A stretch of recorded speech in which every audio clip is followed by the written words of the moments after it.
STEAM Academy were crowned the Arizona State Champion for the Fall 2024 Vocabulary Bowl. These fifth graders hit it out of the park in their word learning for the bowl. Sierra Verde STEAM Academy mastered 11,261 words, including 9,321 of those words earned by a single fifth grade student alone, to come in first place in the state and 15th place in the nation. The first place finisher for the bowl among the Sierra Verde STEM fifth graders, Andy E., reflected on his win in this way. Winning the vocab.com bowl means so much to me. I was actually so excited that we were told we had vocab homework. I dedicated so much of my time to winning, and I even stayed up late to watch the bowl end and Sierra Verde win. I love vocab so much. I spend my free time doing it. Before this year, I didn't even know that the Vocabulary Bowl existed. Therefore, I didn't prepare as well as I will next time. But during the next bowl, I will try as hard as I can for SV. If this performance wasn't shocking enough, the Spring Vocabulary Bowl began just a few days ago on February 1st, and Sierra Verde is holding strong in first place and are currently 1,000 points in front of the second place team. Congratulations to Sierra Verde's fifth grade team for their Fall 2024 Arizona State Vocabulary Bowl win.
Next, we move on to the final 10 schools within DVUSD who earned an A on their own report cards for the 2023-24 school year. During the 2023-24 school year, DVUSD schools proved they are truly some of the best in Arizona by earning 27 A ratings. With this record number of A ratings, DVUSD once again is recognized as an A-rated district by the Arizona Department of Education. When the Arizona Department of Education released the A through F grades, we learned that 35 of our DVUSD schools were either A or B rated, meaning that they're considered either A rated, performing excellently, or B rated, highly performing. ADE uses 5 quantifiable factors to determine these letter grades. They compare student growth from year to year, proficiency on AASA or ACT test results, English proficiency and growth, indicators measuring if an elementary student is ready for success in high school and if a high school student is ready for success in career or higher education, as well as high school graduation rates. These calculations led ADE to award 27 schools with an A rating. This is the highest number of A-rated schools DVUSD has ever earned, and for the first time in DVUSD history, all 5 high schools including Aspire, Deer Valley's online learning academy, have received an A rating.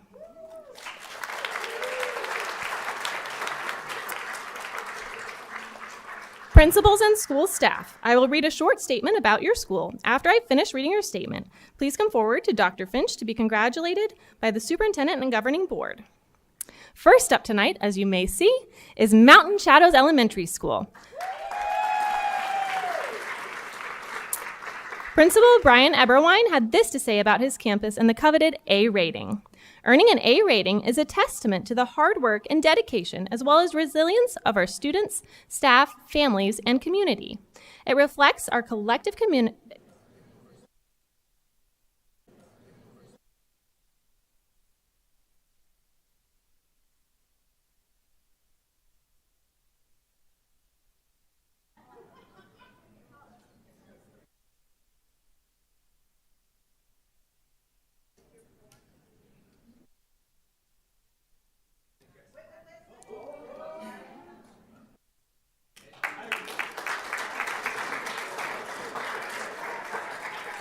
Next up tonight is Norterra Canyon School. Principal Teresa Milks had this to say about earning the A rating for the Pirates. We are incredibly proud to have earned an A rating from the Arizona Department of Education, a distinction that reflects the dedication, hard work, and commitment of our Norterra Canyon students, staff, and community. This rating is more than a letter grade. It represents the embodiment of our mission statement, ensuring high levels of learning for all of our students. We celebrate this accomplishment as a collective success and remain committed to ensuring that Norterra Canyon remains a caring and connected community where all students can thrive. Congratulations, Norterra Canyon staff.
The Eagles of Sandra Day O'Connor High School are so proud that Eagle Nation is once again being recognized as an A-rated school. Principal Dr. Lynn Miller reflected on this accomplishment by stating, "It is an honor and a pleasure to receive the A rating by ADE this year. We are blessed to be in a great region of DVUSD where all of our feeder schools are A-rated. Our overall score places us in the top 8 high schools in the state out of 234 traditional 9 through 12 high schools that report to ADE.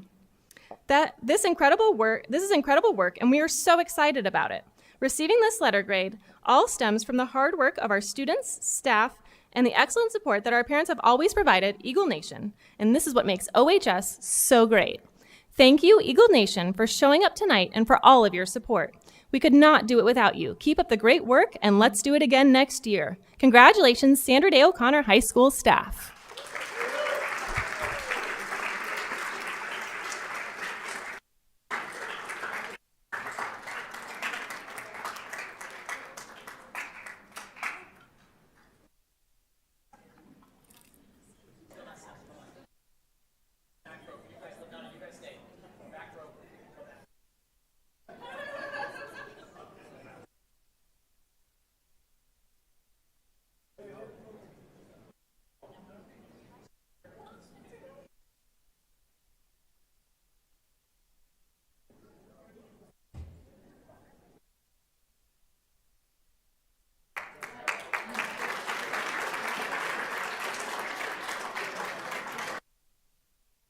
The next school tonight is Sierra Verde STEAM Academy.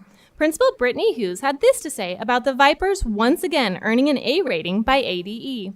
Sierra Verde STEAM Academy has once again earned an A rating thanks to the dedication of our teachers, students, and families. This achievement reflects our shared commitment to excellence, innovation, and student success. Thank you for making Sierra Verde a top-performing school. Congratulations, Sierra Verde STEAM Academy staff.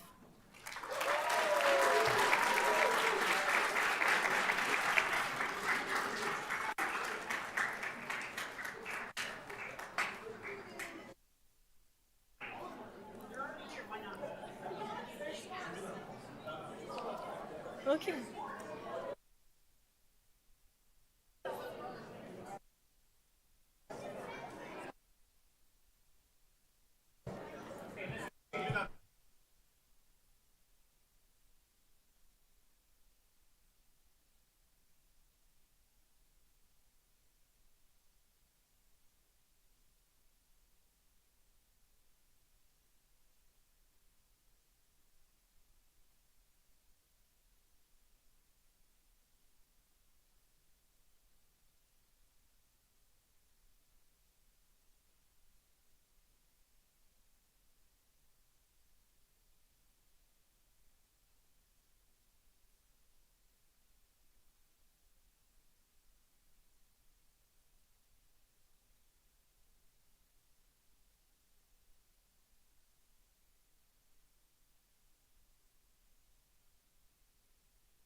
Our next school tonight is Sonoran Foothills School. Sonoran Foothills principal Samantha Colangelo had this to say about the honor. Sonoran Foothills School is proud to once again be recognized as an A-rated school by the state, a distinction that reflects our unwavering commitment to student achievement, growth, and success. This prestigious rating is a testament to the dedication of our educators, the hard work of our students, and the support of our families and community. Being an A-rated school means that we consistently meet and exceed high academic standards, ensuring that our students are not only proficient, but also making significant progress year after year. It signifies that we foster a learning environment where every child is challenged, supported, and inspired to reach their full potential.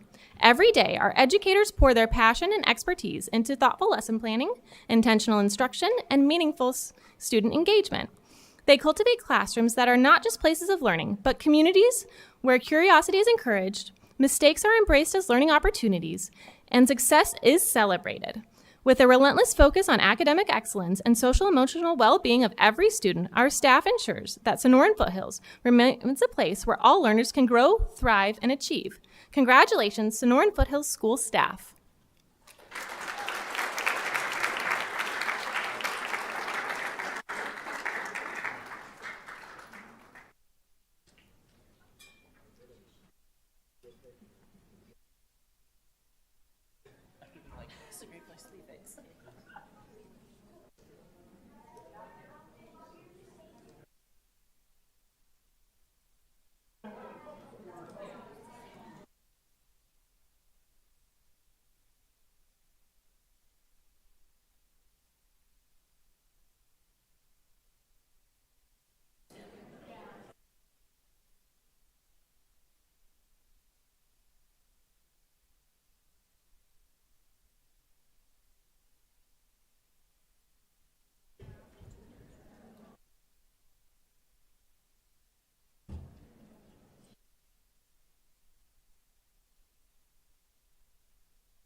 The next school tonight is Stetson Hills School. Stetson Hills principal, Brittany Dyer Hurden, had this to say about her honor.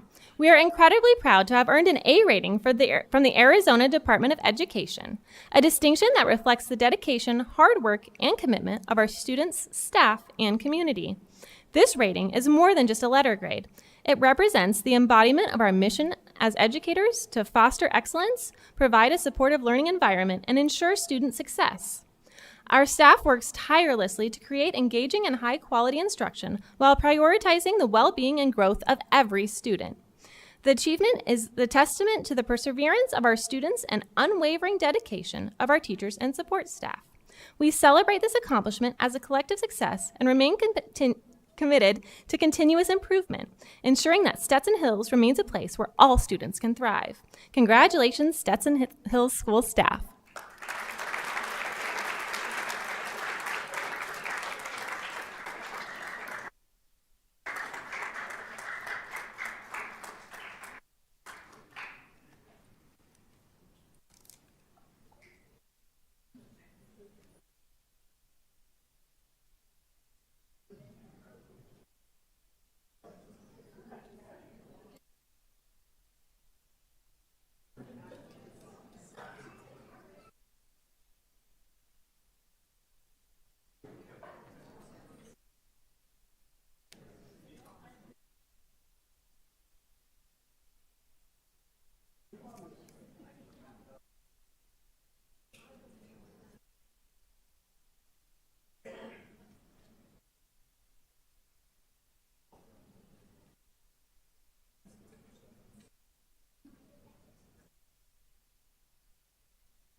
Next up tonight, the Hawks of Sunset Ridge are soaring to A-rated success.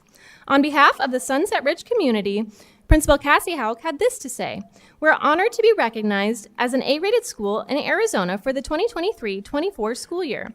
This achievement reflects the dedication of our students and the unwavering commitment of our teachers, staff, and the invaluable support of our families. At Sunset Ridge, we believe in fostering a culture of academic excellence, student growth, and a positive school environment where every child can thrive.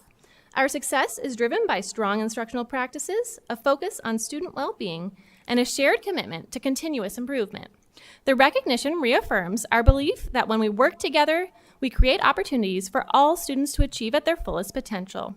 We are proud to celebrate this accomplishment and remain dedicated to sustaining the high standards that make Sunset Ridge an exceptional place to learn and grow. Congratulations, Sunset Ridge staff."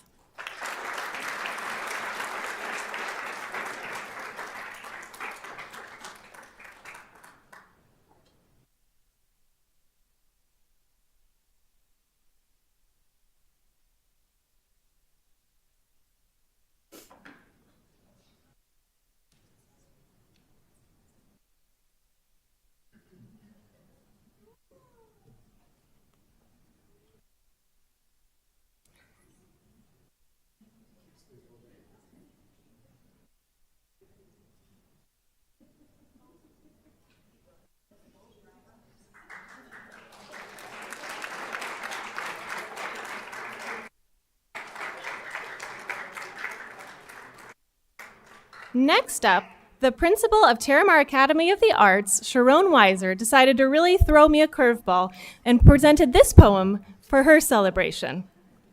"At Terramar, we gathered in force, teachers and students on a clear course. With data in hand, we set to the task to make sure each student could learn and bask. We dug through the numbers, oh, what a sight. Look at the gaps, making learning just right. In charts and in graphs, we found what we missed. We poured through the data, it couldn't be dismissed. Teachers worked hard, no detail too small. They crafted their lessons to answer the call. Remediation support and lots of cheer, guiding each student year after year. Students put in the effort, they took the lead, answering the challenge, planting the seed. From classrooms and halls, they grew and they thrived. With every new lesson, their spirits revived. We worked as a team, and soon we could see the results of our efforts. The growth was the key. So with pride we stand and share this great news. Terramar is an A-rated school we can't lose. With data in hand, we rose to the peak, proving with an effort we're strong, we're not weak.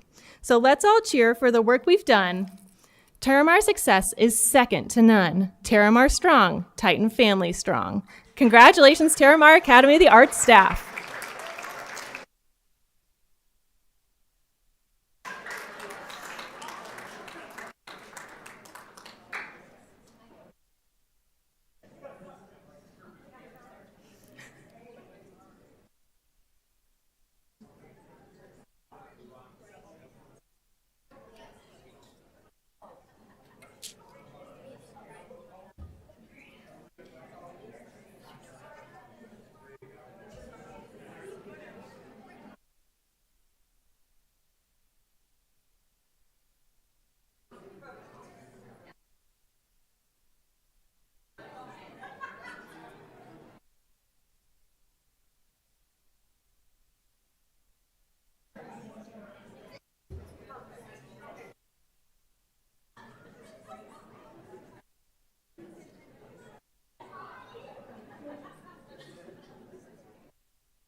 Next up tonight, Union Park School.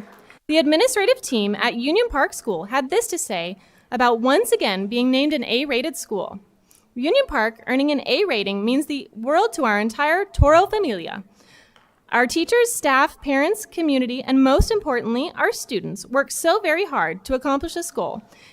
And this award is proof that the countless hours we put in do not go unnoticed. As I say, it takes a village to succeed, and our school would never achieve this distinction if we didn't have an all-in attitude from each member of our UP coalition. Thank you to our teachers for always putting students first. Thank you to our families for investing so much time into the development of our young Toros. And thank you, students, for embracing the learning process each and every day you step foot on our campus. Here's to another A rating and hopefully many more in the future. Congratulations, Union Park staff.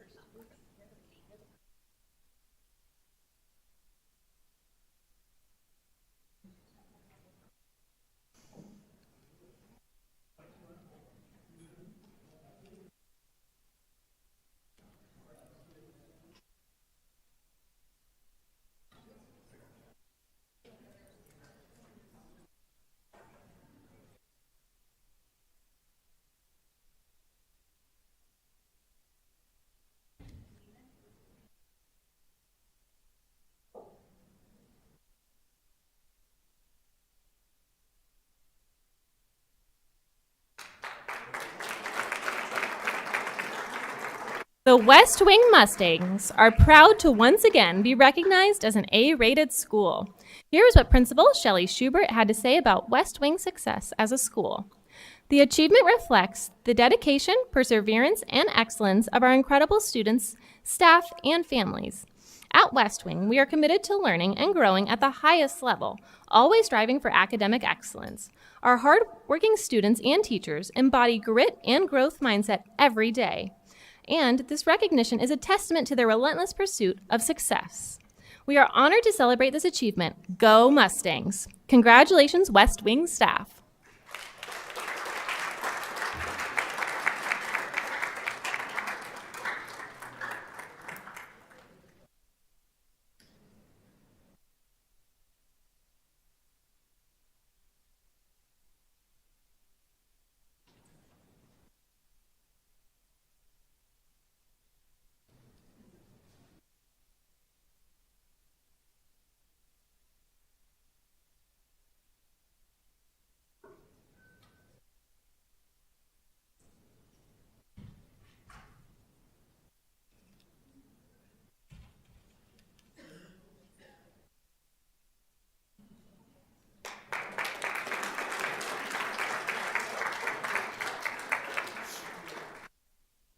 Next, we move on to a student who proved he is up for any competition that is thrown his way.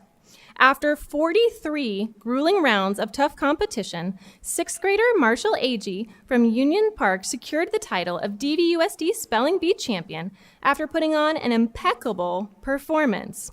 He spelled his way to victory, culminating with the Spelling Bee Championship word, you might have guessed it, impeccable. Marshall and the other top 7 runners-up went on recently to represent their schools and DVUSD at the regional competition. Marshall's family had this to say about his big win and love of learning. Marshall is a very passionate reader, and he loves to do research on a variety of subjects. He is especially interested in travel, music, cooking, and Formula One racing. To prepare for the spelling bee, Marshall continued to read and read and read and read. Winning the spelling bee is such a big deal because it's the first trophy he has ever won. I've never seen him so proud of himself than when he was holding that spelling bee trophy. And for one final moment, we have the video of him spelling his championship word.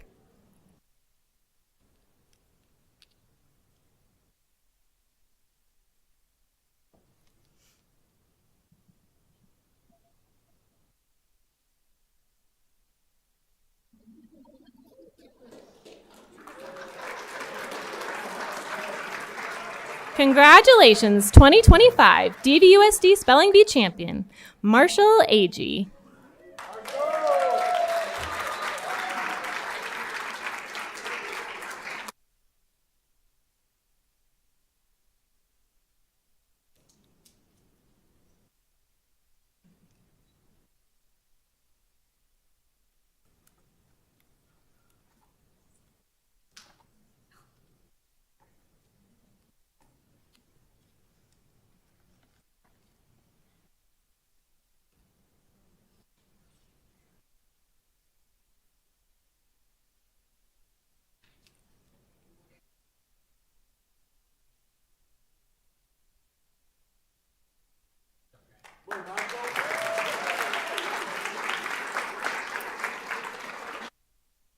Next, we move on to a group of history-making high school seniors for DVUSD.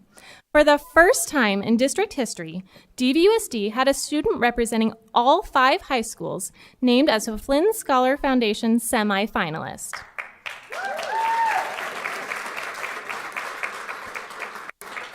The class of 2025 semifinalists included 6 students, 2 from Mountain Ridge High School and 1 from Barry Goldwater, Boulder Creek, Deer Valley, and Sandra Day O'Connor High Schools, respectively.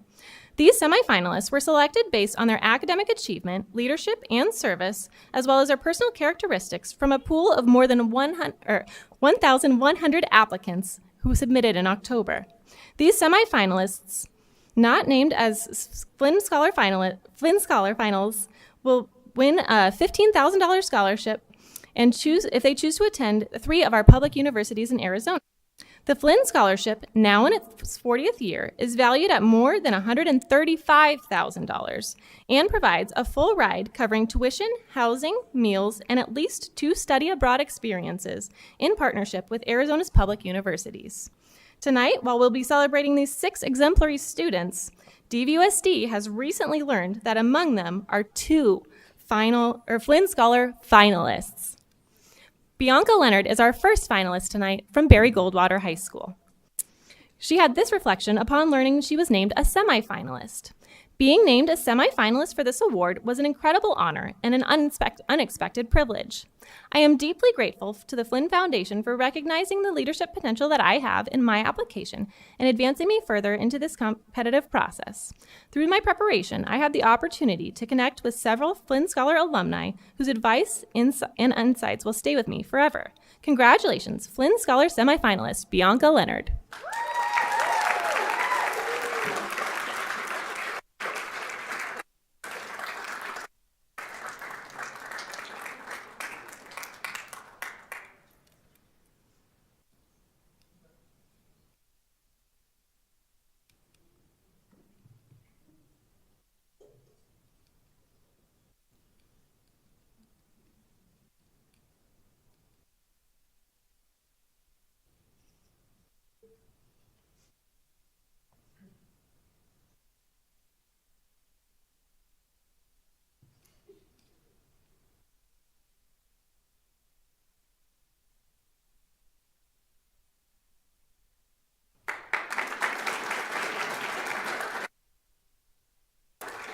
Next, we have the privilege and honor of honoring Boulder Creek High School's first ever Flynn Scholar semifinalist. Boulder Creek had this to say about Syra Cortopaz. We are so incredibly proud of Syra on being named a Flynn Scholar semifinalist. Syra is an incredible Jaguar that takes the most rigorous courses and is a leader amongst her peers. Her teachers had some special words to recognize her as well. Syra is the type of student who always shows up and brings her best. She is meticulous and thoughtful in her work, as well as in her personal interactions. In collaborative situations, she provides direction and leadership while ensuring that other students feel valued and heard. Syra is currently taking AP Calculus and AP Physics, and she is excelling in both of these courses. Her discipline, attention to detail, and perseverance are some of her strongest qualities and have been instrumental in her continued success with these challenging courses. Syra is also a supportive and collaborative student who will frequently have meaningful discussions with others in the class when she or someone in her group gets stuck, leading into deeper understanding for everyone. It has been a true pleasure to work with Syra this year, and I am so proud of her accomplishments. This honor is well deserved. Syra is so proud of you, Syra, BCHS is so proud of you. Congratulations.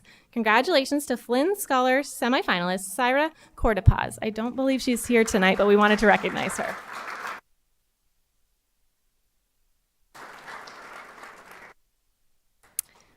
Deer Valley High School's counseling department had this to say about our representative from Deer Valley High School, Nalea Hatterley.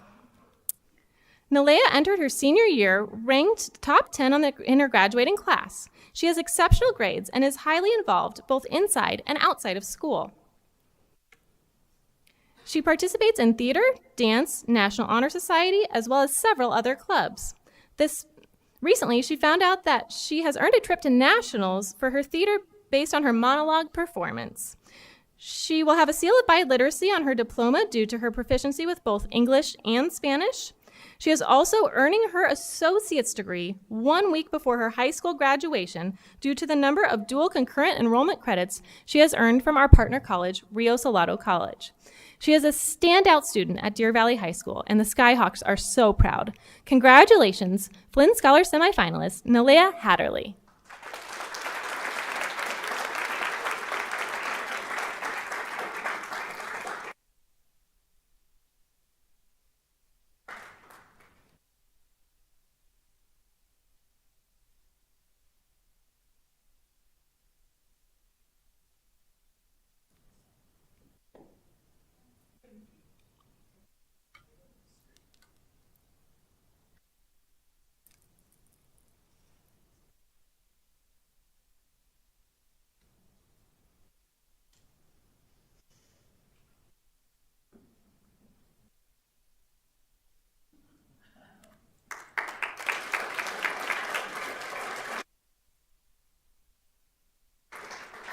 Our next semifinalist is Dayuthi Haror. Her Mountain Ridge High School academic counselor had this to say about her time as a mountain lion. Dayuthi is a star student at Mountain Ridge High School. She has consistently taken and excelled in many of the most rigorous courses on campus, leading her to a #1 rank all throughout high school. She participates in several clubs on campus, including the Asian Cultural Awareness Association and Cybersecurity Club. But the club that's most important to her is choir, where she serves as the treasurer. She loves singing in the community and the community of people she has met there.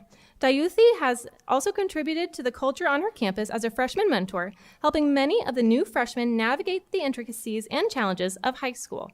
It is exciting to see all that Dayuthi has accomplished while in high school, and I look forward to seeing all the accomplishments that are in her future. Dayuthi had this reaction to her award. I'm really grateful that I've been selected as a Flynn Scholar semifinalist. I have put a lot of effort into my application and the individual parts that go through high school, so receiving this award has really solidified how my hard work is paying off. I would like to thank my parents and friends for all of the support that they've given me throughout this journey. Thank you so much. Congratulations to being a Flynn Scholar semifinalist, Dayuthi. I don't believe she's here either, but we wanted to recognize her. At the beginning of this section, I mentioned that there are 2 of the 6 semifinalists representing DVUSD that are now among the 36 Flynn Scholar finalists throughout the state of Arizona. Pravneet Chadha, representing Mountain Ridge High School, and Maya Isabella Bustos, representing Sandra Day O'Connor, have been named to the short list of the top 20 students vying for scholarships. First up is Pravneet Chadha. Pravneet is a student who is known throughout campus for his drive to succeed, matched with his selfless nature to uplift those around him. His academic counselor at Mountain Ridge had this to say about him. Pravneet is an exceptional student whose academic achievements, leadership, and passion for helping others make him an excellent choice to being named a Flynn Scholar finalist. Pravneet's passion for medicine has a passion for medicine, and in his fourth year as a Mountain Ridge High School biomedical science program student. His ability to approach problems with a rational, goal-oriented mindset will no doubt set him apart in the future and a leader in the medical field. Pravneet has the unique combination of competitive drive and genuine compassion. While he strives for excellence, many teachers have commented that he is always ready to assist others and works selflessly to uplift his peers. He is the type of student who not only excels in his personal pursuits, but also fosters collaborative environments that benefit everyone around him. Pravneet truly embodies the values of dedication, leadership, and service that the Flynn Foundation is looking for. Pravneet himself had this to say about being honored as a Flynn Scholar finalist. Being named as a Flynn Scholar finalist is an immense honor, and I am passionate about continuing my passion for STEM and spreading the campus culture of kindness and creativity while I'm in college. I am excited to continue my journey on a pre-med track. Congratulations, Flynn Scholar finalist and semifinalist Pravneet Chadha.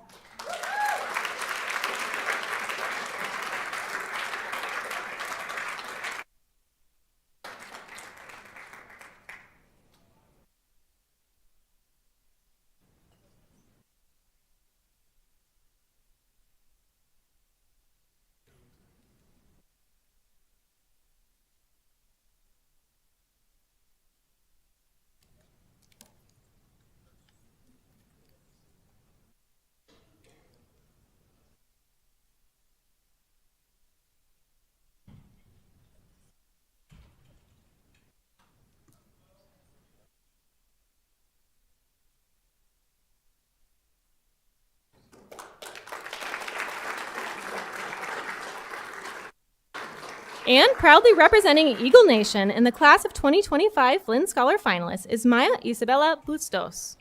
Upon learning of her recognition as a Flynn Scholar finalist, Maya wanted to express her gratitude for the Deer Valley Unified School District, Sandra Day O'Connor High School, her teachers, her counselors, administrators, and family for their unwavering support.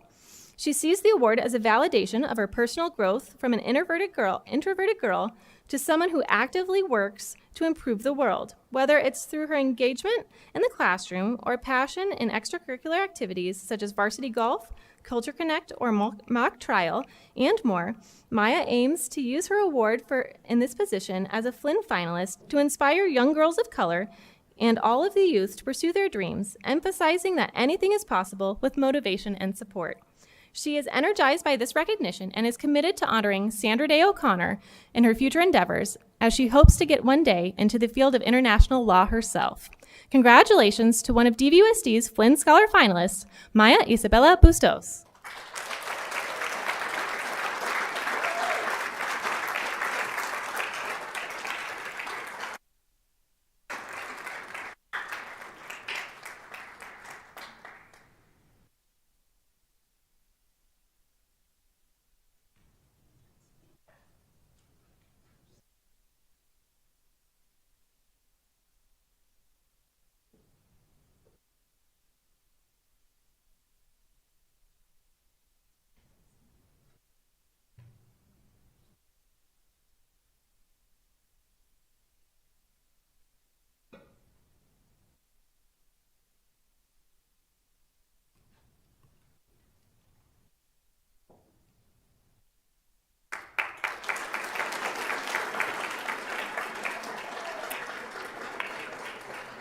Next, we move on to a marching band making history in their own way for their school.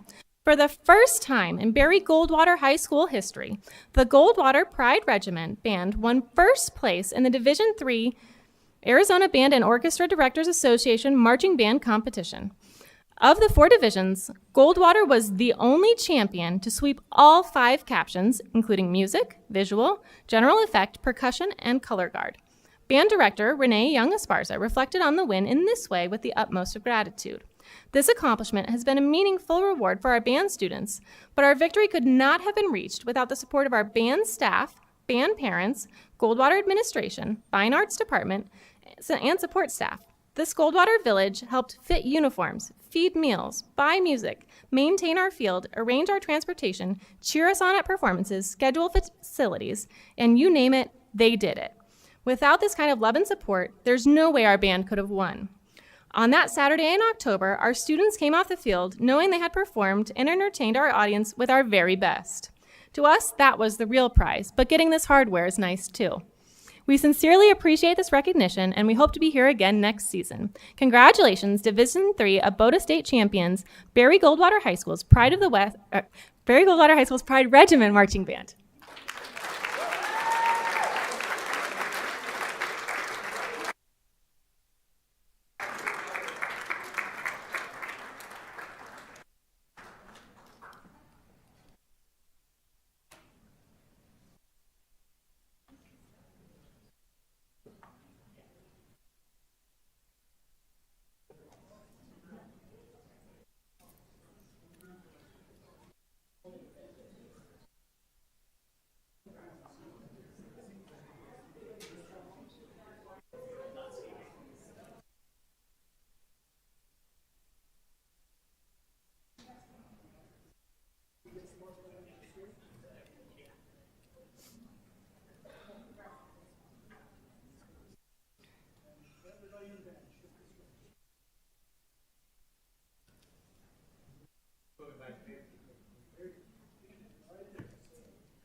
Each year, the Arizona School Public Relations Association, also known as ASPRA, recognizes standards of excellence in school public relations through the Aspiration Awards.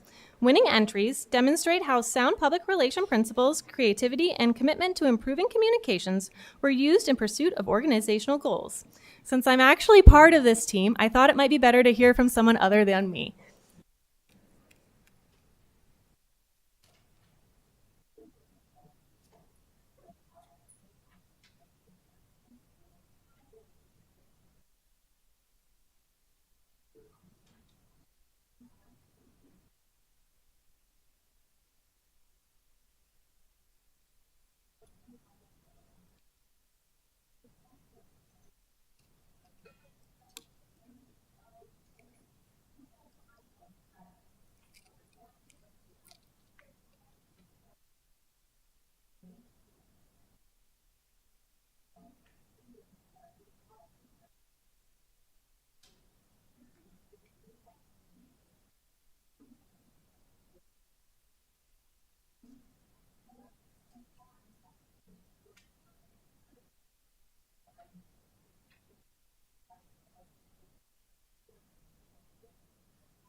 And now on to regularly scheduled programming.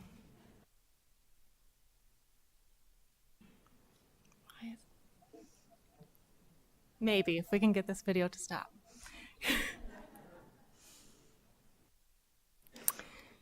Next is an award for someone who tries to shy away from the limelight. But all of us in DVUSD know she is more than deserving of being named the Arizona Association of School Administrative Professionals Member of the Year. Congratulations to DVUSD Board Secretary and Executive Assistant to Dr. Finch, Ms. Sheila Taylor, for being named the 2024 Association of School Administrative Professionals Member of the Year. This prestigious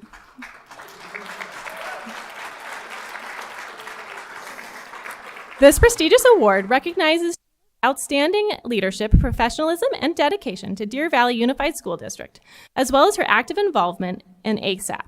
Sheila Taylor has made a significant contribution to DVUSD in the past 13 years, excelling in every role she has undertaken, including being an invaluable member of the Village Meadow School staff, student support services, data analysis and organizational improvement, curriculum instruction and assessment, and for the last 8 years in the superintendent's office as the executive assistant and DVUSD's board secretary.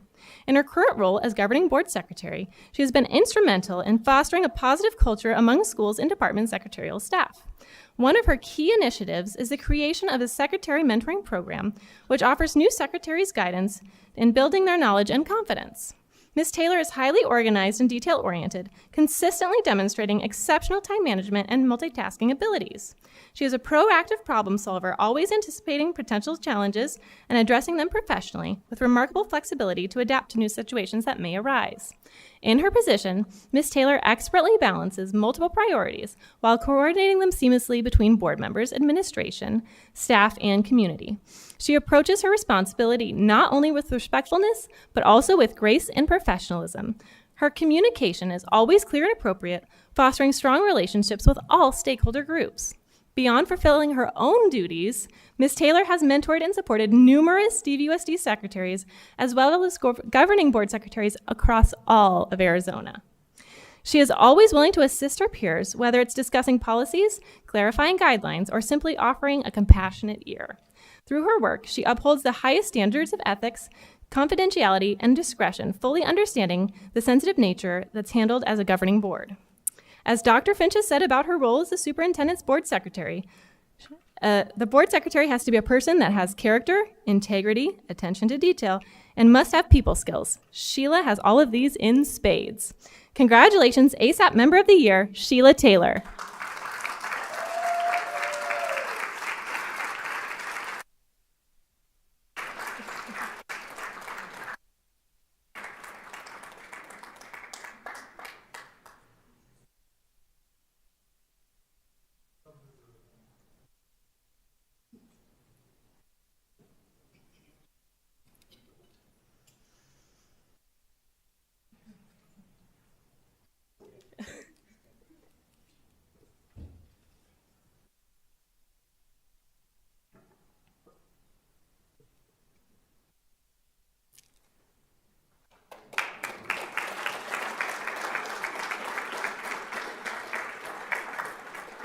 And for our final award tonight, we recognize someone who's actually already on the stage.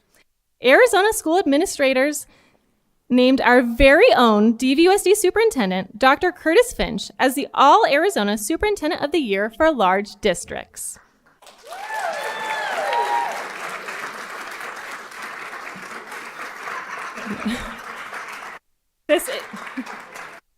This isn't the first time he's earning Superintendent of the Year, though. In 2013, Dr. Finch was named Michigan's Region 3 Superintendent of the Year for his work covering 6 counties through the Great Lakes state while serving as a superintendent there. As one of the most tenured superintendents in all of Arizona, Finch has served as superintendent for more than 26 years, 8 of those being here in Deer Valley. Dr. Finch demonstrates an unwavering determination in his mission to provide quality education to more than 33,000 students, and he remains devoted to creating a culture in DVUSD that has made our district a Forbes Best in State and Best in the Nation employer for 5 years running. From kindergartners to custodians across all of our 42 schools and district facilities within DVUSD, Dr. Finch is widely recognized as a visible, approachable, and respected leader for the district. He believes in the power of genuine connection, relationships, and strong communication, and his efforts on the job show that every single day. He takes time to connect with staff and students at every level. He's a fierce advocate for public education, meeting with and being called upon by local politicians and legislators for his expertise and advice, while he tirelessly fights to provide the very best possible opportunities to Arizona students, educators, and the Arizona education system. Dr. Finch aims to build connections and understand the district's needs in various initiatives. He sets goals of visiting 500 DVUSD classrooms each year, engaging with teachers, staff, and students while observing classrooms experiences firsthand. Beyond academics, he supports students by attending their sporting events and fine arts performances. Dr. Finch also values student input through his Student Superintendent Advisory Council, where middle and high school students meet with him regularly to share their campus challenges and successes with him directly from their experiences at their own schools. Under Dr. Finch's leadership, DVUSD's 5-year strategic plan focuses on four priorities: student learning, workforce performance, stakeholder relationships, and organizational improvement. The superintendent goals align with this plan, guiding our schools and departments toward common objectives.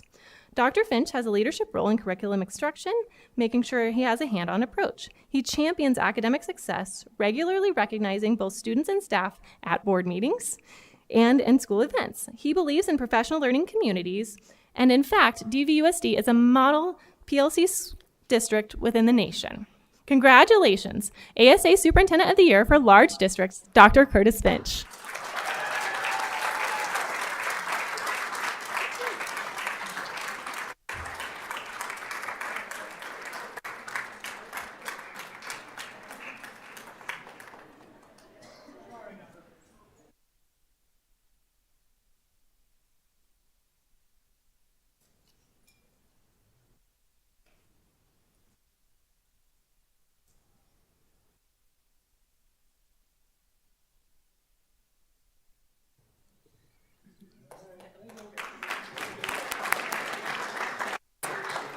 Well, that concludes the awards portion of tonight's ceremony.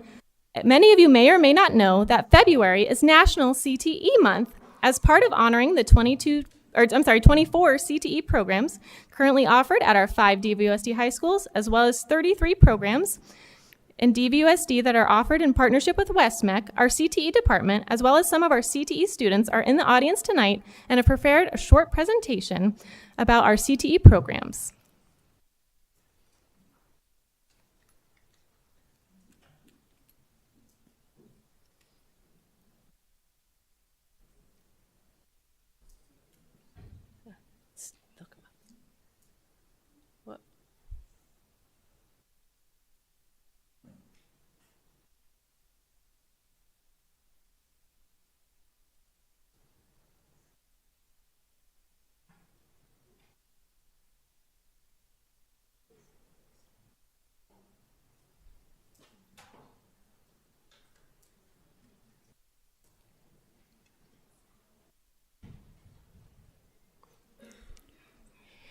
Good evening, President Carver, Dr. Finch, members of the Governing Board. Thank you for inviting us to be here tonight to celebrate CTE Month. This will be the first of 2 CTE presentations to the Governing Board, and tonight we'll get to celebrate hearing from our students, which is the most exciting part. So up here for you, we have a few highlights of some of the things that have been going on during the 24 school year in career and technical education, and we'll be expanding on some of these later this month. But this year had for us the opening of our construction technologies program at Barry Goldwater High School, focusing on those high-wage, high-demand career opportunities for students in the community and in the state of Arizona and beyond. Also, the opening of our AP Cybersecurity Kickstart program at Sandra Day O'Connor High School. Opportunities to engage our students in advanced manufacturing careers with many of our business partners, including TSMC right here in our own boundaries. Early CTE initiatives, ECTE has become a popular acronym in our department, and that involves exposing students in grades 5 through 8 to the opportunities available to them once they become high school students. So together with many of our partners, including the Deer Valley Education Foundation, WestMac, our True Middle Schools, we've been able to get the CTE word and the CTE message out to those students in the younger grades so they can make more informed decisions as they start to approach the high school years. Our partnership with Elevate Ed AZ and the Greater Phoenix Chamber has been able to bring a wealth of internships, business opportunities, and engage students with a one-on-one career coach at both Deer Valley High School and Barry Goldwater High School. So we're real fortunate to have that extra staff on our campus to work to support our students as they engage in those high-wage, high-demand career opportunities, which include industry credentials, dual enrollment, job shadowing, and many other work-based learning experiences that they get to take part in. Expanding our esports and digital communications across our districts as well to be able to support students that have that passion and interest. And the most exciting thing that we have for you tonight is our 4th cohort of CTE ambassadors. And while we have about 70 ambassadors out there in our district sharing the message on their campus and in the community about CTE, we have 3 students here to share their particular CTE story with you tonight. So they are the star of the show, so we're going to get right to those students, starting with Karina, who's a junior at Mountain Ridge High School.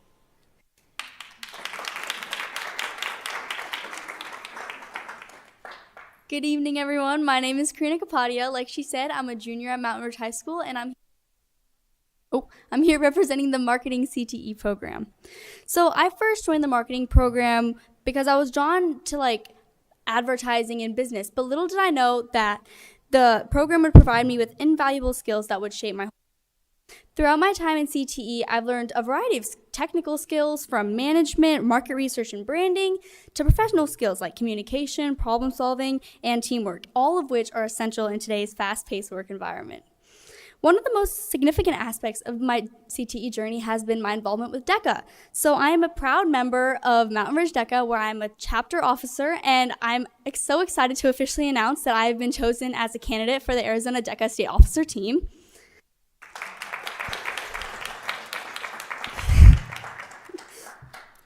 Joining DECA has truly enhanced my learning experience. Through competitions and events, I'm able to put what I learned in the classroom into real life scenarios. And these experiences not only challenged my skills, but have also allowed me to showcase my creativity and business knowledge. The impact of CTE marketing program and DECA on my personal development has also been. I've grown in confidence, finding my voice, and learning how to effectively present my ideas. And the program has fostered my critical thinking abilities as I've tackled real-world problems, planning multiple events for Ridge DECA. As I look forward to the future, I can confidently say that CTE and my involvement in DECA have significantly influenced my career aspirations, and I'm now more determined than ever to pursue a career in business and marketing. And through CTE, I know that I'm equipped with the skills and experiences that I would need to prepare me for success in college and beyond. Thank you so much for your continued support of CTE programs throughout the district, and because of your support, students like myself are able to learn and gain so many opportunities that would benefit us in the future. Thank you so much, and if you have any questions about my experiences or the opportunities I get through DECA and CTE, I would be happy to answer any of them.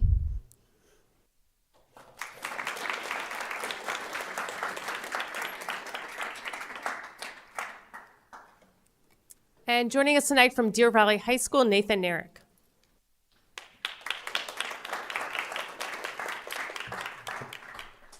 Hi, I've been part of the software and app design program, the CTE program, for 4 years. And it's my senior year, so I'm reaching those last few months of high school. And as I reach these last few months, I tend to think back of the classes I've taken, the experiences I've had. And thinking overall, among all the classes I've had, the CTE classes have been the most impactful on my high school journey. Those classes have given me professional skills that have directly transferred outside of school. So I kind of just want to go through each of those years I've had throughout high school and kind of just break down how that's happened. So my freshman year, I took AP Computer Science Principles, and I learned about website design and big data and all these professional concepts. I earned a 5 on that exam, but I think it's more important to show you how I actually applied those skills within that year outside the classroom. So freshman year, I actually built websites for clubs on campus. I was taking those skills I learned within class and taking them outside. My sophomore year, I went to the next level. I took the second year of software and app design that correlated with AP Computer Science A, where I earned the industry certifications in Java and also earned a 5 on that exam as well. And again, I took these skills outside of the classrooms. That year, I founded the technology club on my campus, and I was able to use those skills to teach others. And I brought in other CTE students, and we worked together on projects, and it was just really awesome. And junior year, I really got to work. I took the third year of software and app design, which was cybersecurity, and that year, I really went to work. I actually did research at ASU and applied this programming skills to build mathematical models of knots. I actually did I worked on the research on the knot theory. So I actually worked on how the proteins fold, and I build models for those using MATLAB. So again, I took those skills within the class and applied them. I also built a sustainability app and placed in the Congressional App Challenge. And again, I'm just taking these skills outside the classroom. And my senior summer, I was able to land an internship because of all these skills, all these projects I had built at Honeywell, where I worked on the simulations for the Airbus A350 and A320. And I got to join this team of actual Honeywell engineers and work with them full time, 40 hours a week, and actually build these simulations. And I'm a big math head, so I worked on the actual differential equations and that programming that they had for how the plane actually moved. And to me, that was just super awesome. And that was only possible with the experience I gained through CTE. And now, as I'm in my senior year and I'm looking back, I'm still at it.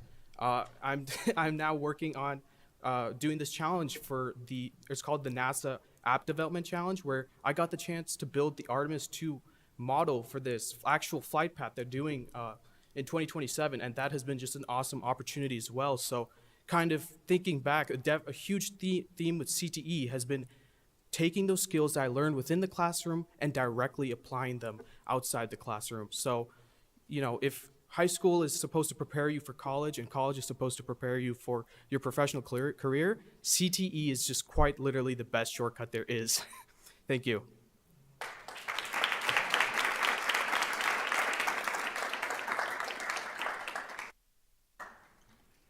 Wow, thank you, Nathan. And we're going to conclude our evening tonight with Daphne DeLuca Claudio, senior at Mountain Ridge High School, part of software and app design and engineering program.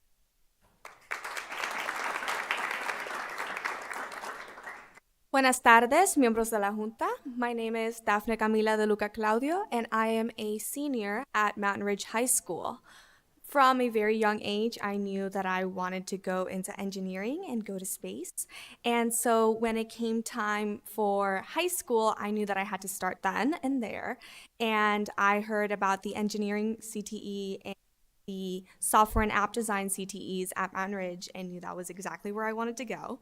So I took my first year of engineering and software and app design, and the following years, 2 years of software and app design, 3 years of engineering, and I've gotten 2 AP classes, a 5 and a 4, forgot, and then multiple different industry certifications in Java, in the CTE program certification, and in AutoCAD Autodesk Inventor. This 4th year of engineering, I am now in an internship with a startup company called KegBuilt, that focuses on creating models and creating prototypes and all of these different resources for different CTE classrooms, as well as working on that website, and so applying both my engineering skills by making schematics of these different resources and helping on the website and promoting the company. Throughout my years at CTE, not only did I learn these applied skills, but I learned so many professional skills. I learned how to present myself in public. I learned how to voice my opinion, which was very hard for me. I came to be confident in my abilities and took the leap and took an internship and was so excited that both my industry skills and professional skills allowed me to start applying my skills in a real world scenario. I'm so grateful for CTE and everything that it has done for me. And like Nathan said, it is the shortcut from high school to college to career. I have already done so many things that people in their last year of college can say that they do not have experience in, and it is all because of CTE. I've even been told that our CTE engineering classes the first couple of years take you through at least the first couple of courses in college. It is the same curriculum, and so we already have that base, and we are already further ahead than even students in college. So thank you so very much for all of the support that you give to CTE, and it is really life-changing to so many of us students that want to pursue these higher education, and it's really just life-changing. Thank you very much.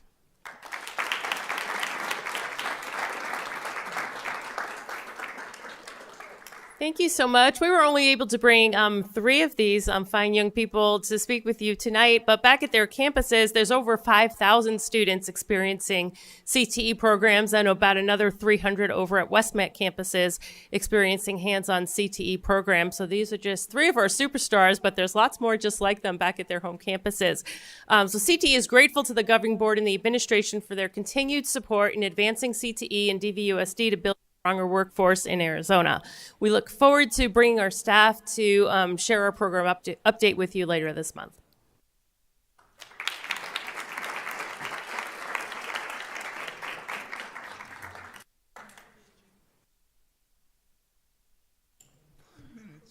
We're going to take 5 minutes to let everybody leave that wants to leave, and bio break for those of you that need it, and then we'll get started with the board meeting.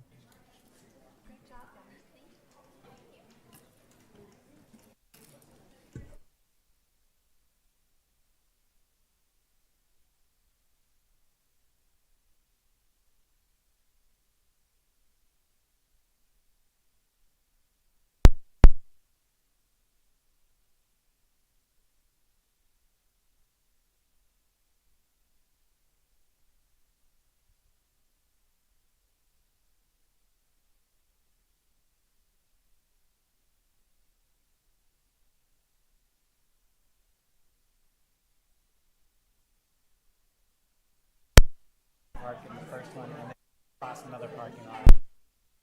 Go to the second. That doesn't make a lot of sense. So, either way, I drafted the letter. It's like 99% the same as I wrote the letter, but there were a couple pieces I was uncomfortable with in their letter. The second to last paragraph, I don't know how much you remember it, but it says the piece about we are working to finalize the schedule. That's too loosey for me. So that I put the schedule is the schedule. We're not changing the schedule. I did put a line that said the start times may vary slightly, and I put in parentheses like originally scheduled times. So that gives us some space. Like what? Well, I guess my thought was because Yeah. I think it'll work the way that it is. it's up to you, but I was thinking you could put not budget, but On Friday? Okay. We'll talk. I gotta go talk to the board.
Test.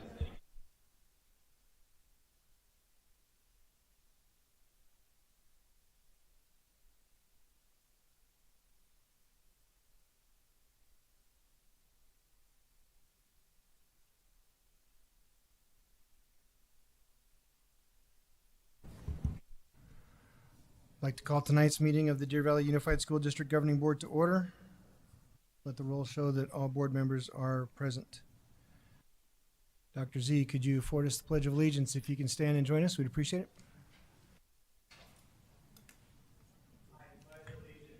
To the flag of the United States of America and to the republic for which it stands, one nation, under God, indivisible, with liberty and justice for all. If we just take a moment of silence to keep those in our thoughts and prayers that are having trials as we go through life. Life's a lot easier to live if we give grace to those around us, and just want us to always keep that in mind, that the person next to you is always having a harder time than you are, and let's strive to be better.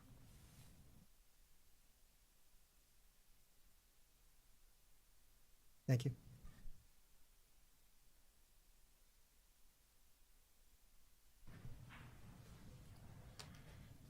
Dr. Zurbach, you've got a district report for us? Oh, I'm sorry. I'm just running right. Yep. Do I have a motion to adopt tonight's agenda? So moved. Is there a second? I second. All those in favor? Aye. Aye.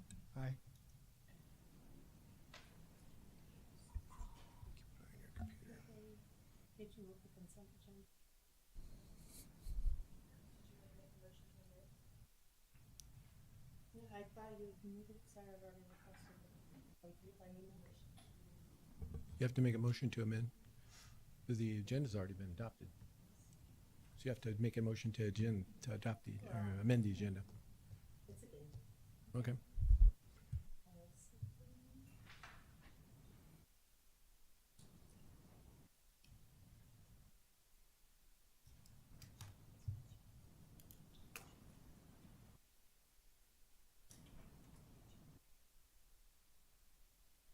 Nope. I haven't seen it pop up.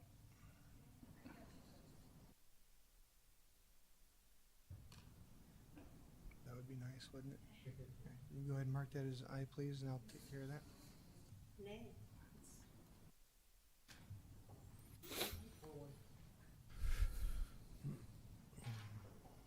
Okay, now, Dr. Zurbach, if you could give us your district report on DVUSD safety officers.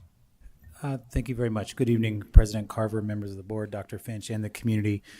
This evening, we are very pleased to be here with you to talk about the role of our SROs and our SSOs, or school safety officers, in our district. We are very proud in Deer Valley over the past 3 years to have increased the number of SROs and SSOs in our district by almost fourfold in our district, to now having 24 campuses that have either SRO, SSO, or SLO support on our campuses. We're very thankful to our jurisdictions. For the community, if they do not know, Deer Valley is unique in that we have the city of Phoenix, we have the city of Glendale, the city of Peoria, and Maricopa County as far as the 4 jurisdictions that we partner with our local police. This week, particularly this Thursday, is National School Resource Officer Day. And so we thought that this would be a particularly appropriate time to talk about the benefits that we are seeing with the district, and to thank our police jurisdictions for their partnerships with us. And with that, I will pass it over to Tony Galletti, who will begin the board report. Tony. Thank you, Dr. Zurbach. Good evening, President Carver, members of the board, Dr. Finch, and the community. Thank you for allowing us to present this report tonight in honor of School Resource Officer Appreciation Day and Week. So we are very fortunate, as Dr. Zurbach said, to be here this evening. A group of our school resource officers who help keep our community safe and our students safe each and every day. And as we always state, school safety is a shared responsibility across all the adults on our campuses, and our interagency cooperation with all of our police jurisdictions crucial in making sure that our systems are healthy, our students and our staff are safe, and that we're always have an eye on continuous improvement. We want to start by just explaining that we, with this most recent state mini grant, we now have a law enforcement presence to some degree on 24 of our campuses.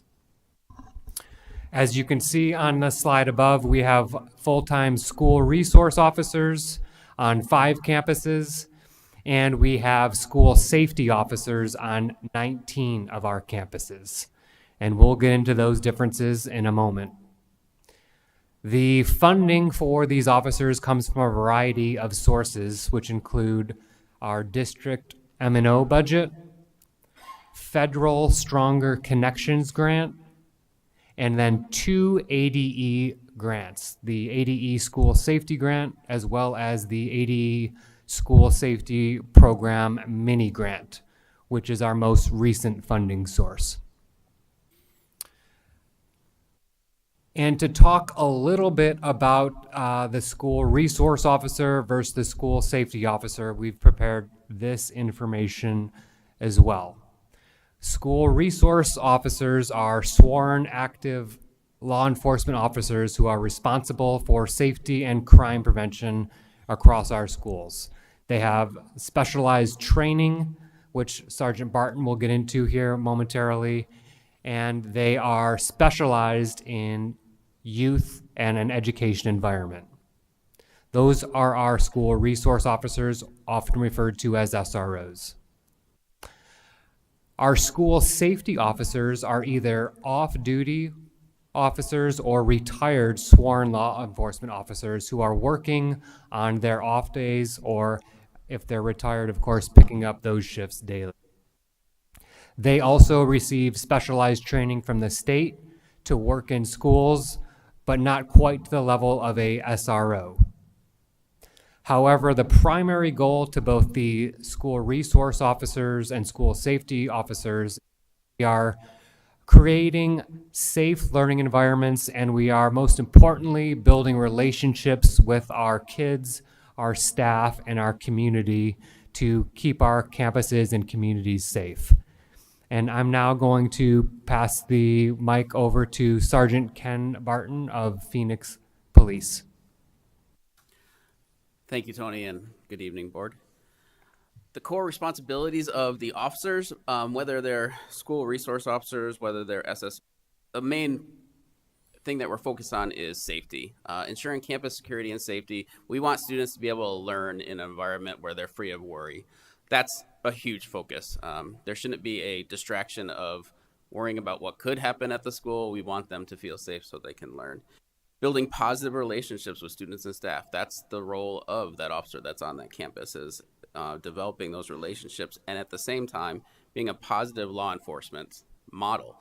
There's lots of examples out there where law enforcement have done negative things, and we've hurt that relationship with the community. This is our opportunity to heal some of that and let young people, students in our community, to develop that relationship that's more of a positive, and it can be a lifelong relationship as they understand how police can help them in the future.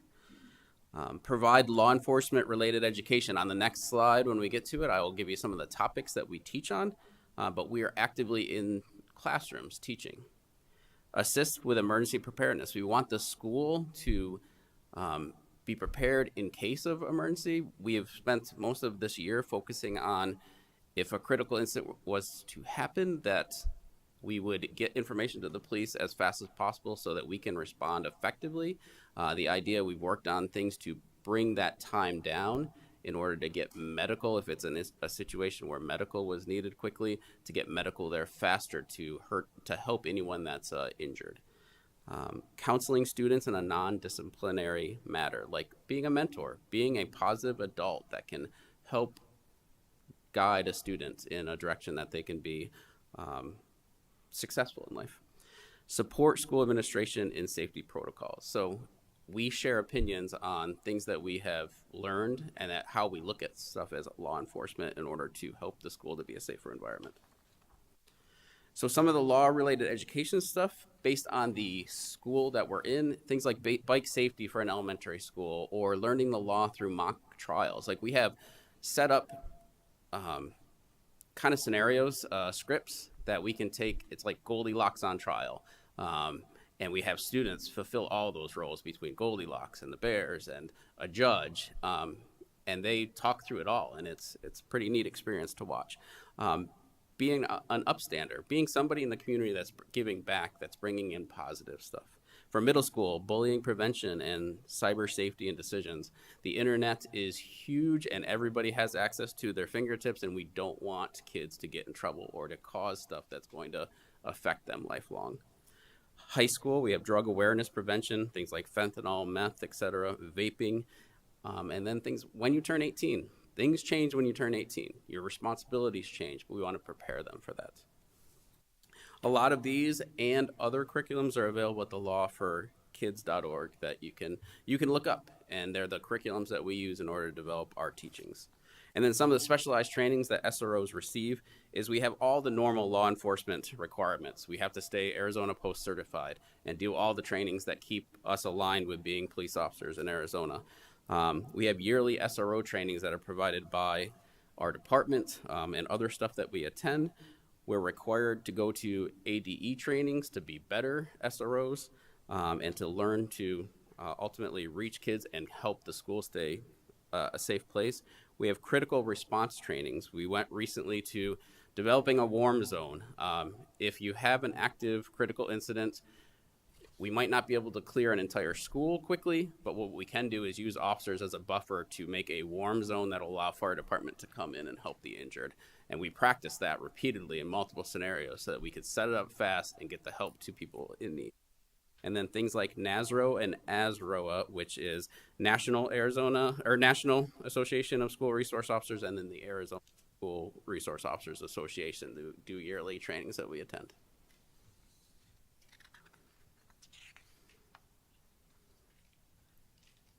Good evening, board members. I'm going to just discuss a little bit on how our district has tried to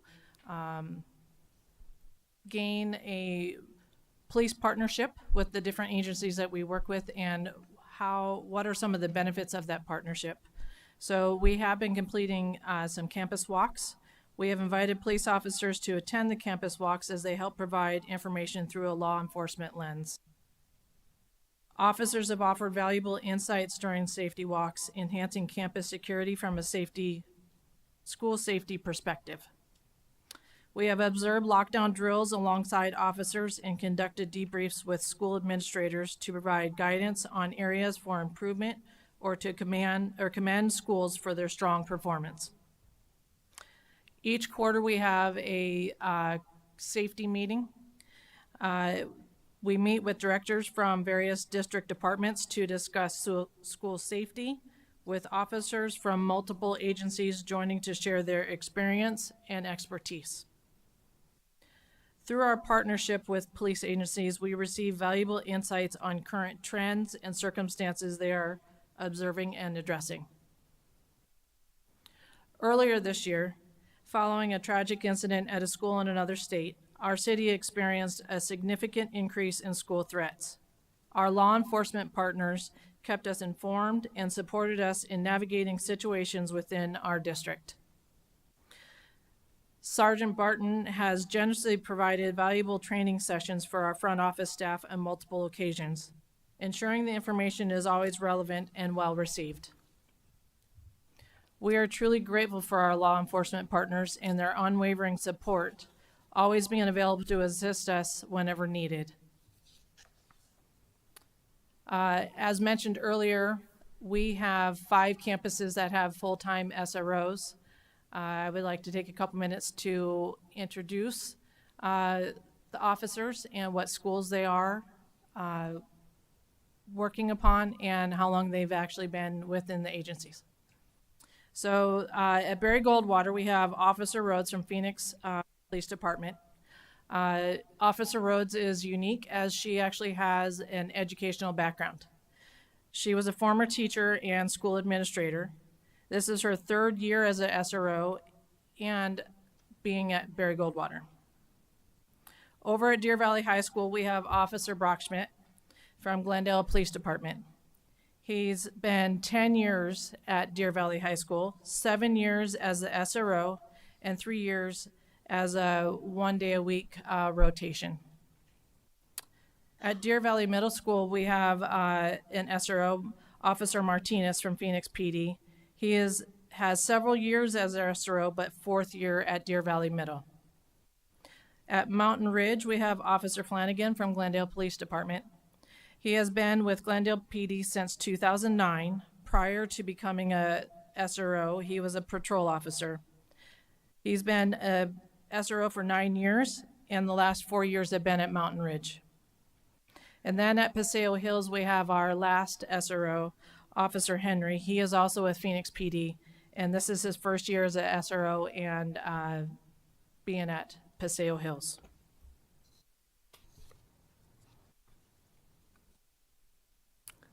So at this time, before we recognize our SROs with formal certificates, we would like to field any questions the board may have. And Tony, maybe Val can do a quick intro of Ken too in terms of how he supports. So we have SRO Sergeant Ken Barton. Ken has been helping us present tonight. Ken has the last few years really partnered with our with our district, and he is one of the officers that have been going on the safety walks. He provides a lot of input when situations are going on in the Phoenix area. He is very helpful when a safety concern is in an area of one of our schools and letting us know so that our schools can be more prepared. Ken offers an invaluable amount of support to our district. Thank you, Val. All right, Tony. Yes, I'd just like to echo our appreciation for all of our SROs and our SSOs who have served our community and our campus, and we look forward. We are about 1 year away from applying for the next 3-year grant cycles to continue and hopefully expand our officer presence across our campuses, which will be about 1 year from now. We'll be applying for the next 3-year cycle. So again, we'd like to thank all of our officers for working with us and for partnering with Deer Valley. And at this point, we'd be happy to field any questions the board may have. Ms. Simchek? Nope. Ms. Fisher? Mr. Botfield? Dr. Pack? No questions. I just want to thank you, the officers and administrators, for trying to make sure that we have as much engagement as possible across as many campuses as possible. I always see you out there when I'm on the campuses, and it's a good presence. I remember when I was little and we had McGruff, right? And I understand that he doesn't come out anymore, but and we had DARE and all those kind of things where we had officer involvement on the campuses. So I appreciate those of you that take on this added duty when you don't have to, and it's just really appreciated. But thank you for all that you do. And if there's ever anything that I can personally do just as a citizen in the community, let me know. I'm happy to help. Mr. Carver, Dr. Finch, we would like to at this time to have our school resource officers to come up and to shake hands with the board, as we do have a certificate that we'd like to present to them.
Finance report.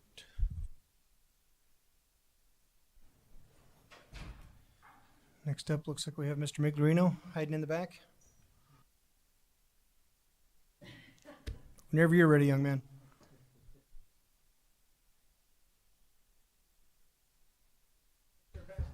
Nice try.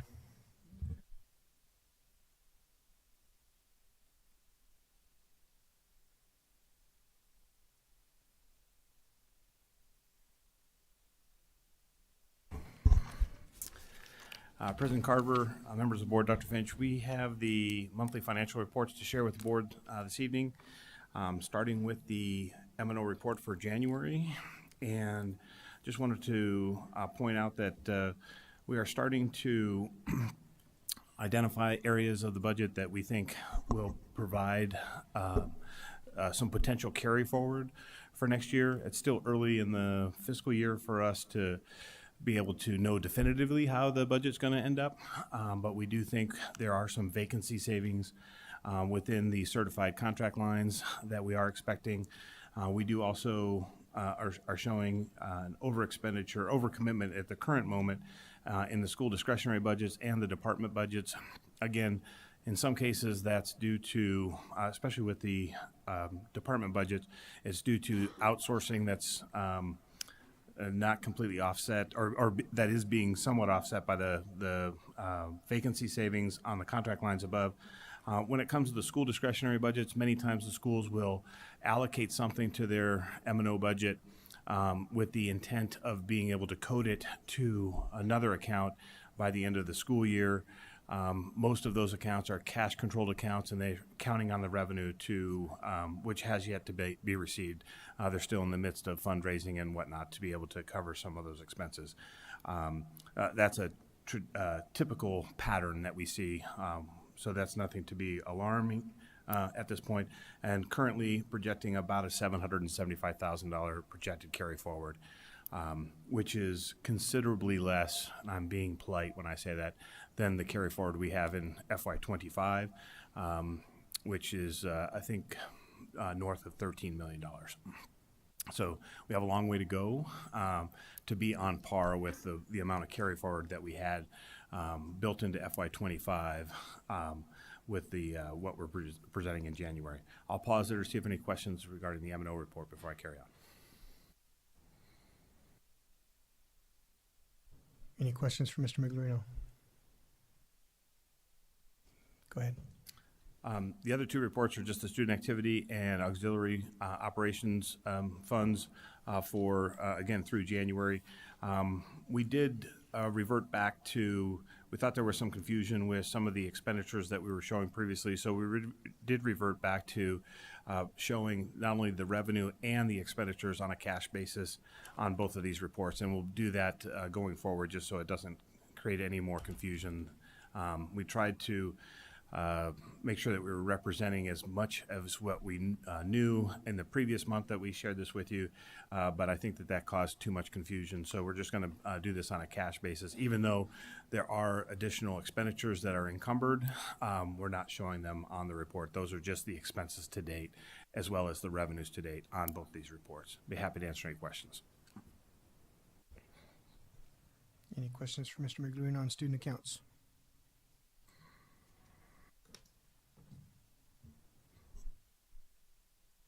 Thank you, Mr. Miglorino.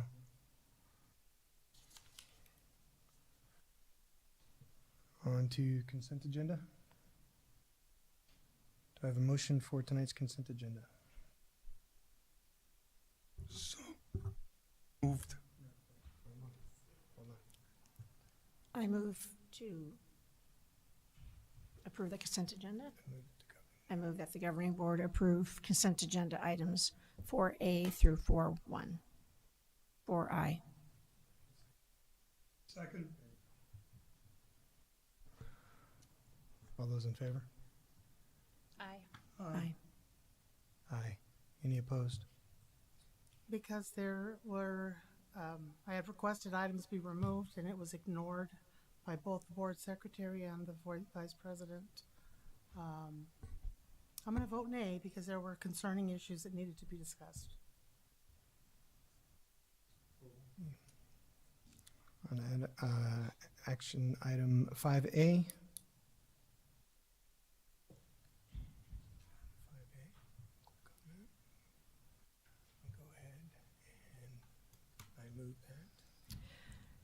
I move that governing board approve the proclamation declaring February Career and Technical Education Month in Deer Valley Unified School District. Second. Second.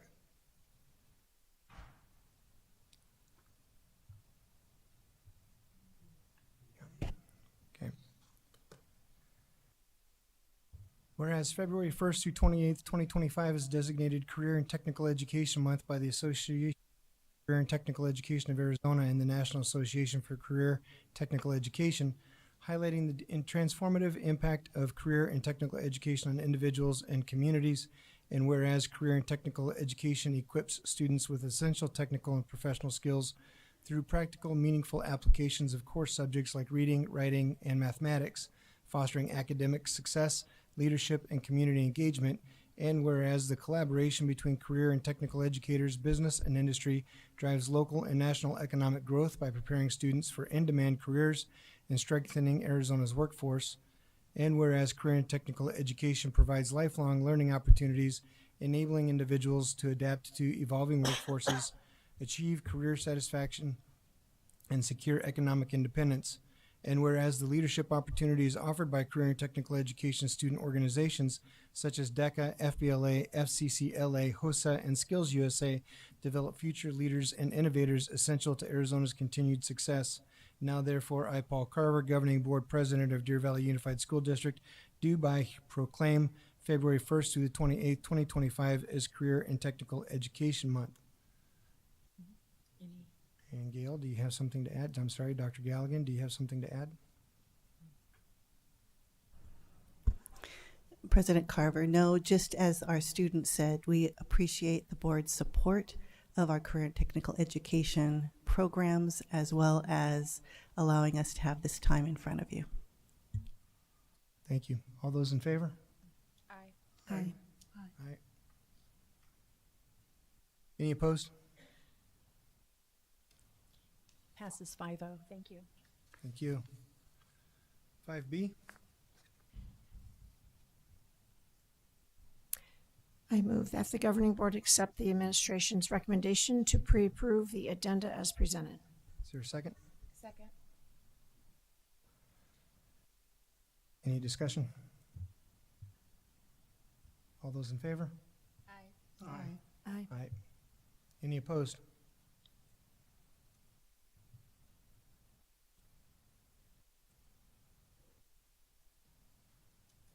Passes 5-0. Thank you. Item 5C. I move that the governing board approve all employee professional development out of state per governing board policy GCCE. Is there a second? Second. Any discussion? Seeing none, all those in favor? Aye. Aye. Aye. Aye. Any opposed?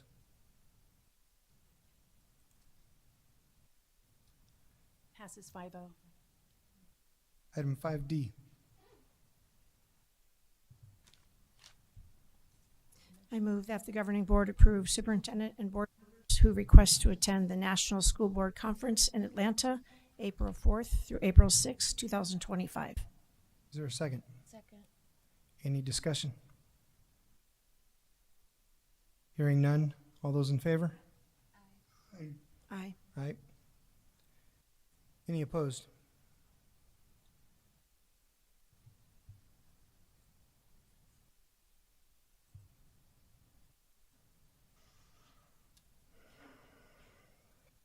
Passes 5-0. Thank you, Mrs. Taylor. Item 6A, Dr. Galligan, you have a preview for us? President Carver, members of the board, actually, Ms. Karen Myers is going to start us out. Thank you, Mrs. Myers. Thank you. President Carver, Vice President Pack, members of the board, and Dr. Finch. My name is Karen Meyer, and I am the chairman of the District Calendar Committee. And so I'm here this evening to go over, present two calendars to you for 2026 and 2027. And I just will go to the purpose of our calendar committee is to discuss options for those two calendars, and we are bringing recommendations to the board for review tonight. This committee, I just make a note always to anyone listening, and that we on the committee do not discuss staff development or early release or full release days. Those are identified by the district. I do want to let you know how our committee is comprised. We have 6 parents on our committee. We have 1 community member. We have 3 certified staff. And I just need, is Christina Martin here today? Christina, thank you so much. She is one of our members of our committee, and we appreciate very much her serving on the committee. And Scott, no, I don't see Scott Lannon is not here this evening. We have 2 classified staff. We have 2 school administrators, 2 district administrators, and Dr. Galligan and myself are the facilitators of the committee. Just for our review, I do want you to look at the present calendar we are in right now, noting that we did start on August 1st this year. We had Labor Day off. We had a week in October. We had Veterans Day, a week at Thanksgiving. We had 11 days for our winter break. January 6th was a staff development day for teachers. We then had January 20th and February 17th, our respected Martin Luther King and President's Day. We will be coming up on our spring break, March 17th to the 21st. We have a spring recess day on April 18th. And this year, our calendar ends for students on May 22nd. So that is the present calendar that we are in right now, just as a review. And then the board approved the 25-26 calendar last year, and I'd just like to review it with you. The first day of school will be July 31st, Labor Day, September 1st. We have our fall break going from September 29th through October 3rd. November 11th, Veterans Day, a week at Thanksgiving. We have the same 11 days for students with the Staff Development Day, January 5th for winter break. Martin Luther King, of course, President's Day, 1 week in March for our spring break. April 3rd as a spring break day, and then we end this calendar on May 21st. So it is really a mirror of our present calendar. If we look then, I wanted to let you see other districts so you see where things are happening with them. First district we looked at was Peoria, and I will just move on to 26-27. The top line reads 90-90. That is 90 days in the first semester, 90 days in the second semester. They are starting school on July 30th. They take September 7th, Labor Day, and the next day off, and then they take 12, 13, and 14 in October. So they have a 5-day fall break. It's just they split it up. Naturally, they have Veterans Day. They have the same Thanksgiving break as us. They take 12 days on winter recess for their students. They take the Friday before winter break, and then they take whatever day we're coming back. So they do have 12 days, whereas for students, we have 11. Spring break day, and they end their school year May 20th. 27-28 is basically a mirror of 26-27. And if you look back to 25-26, it is a mirror. That is their standard calendar that they do use. Okay? Tolleson, in looking at Tolleson, there is a difference between 25-26-27. Notice in 25-26, they are starting on July 31st.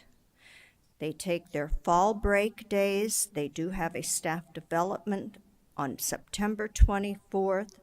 They have Veterans Day. They have 5 days at Thanksgiving. Their winter recess is 10 days. They add 1 extra day into the President's Day weekend, 5 days for spring recess.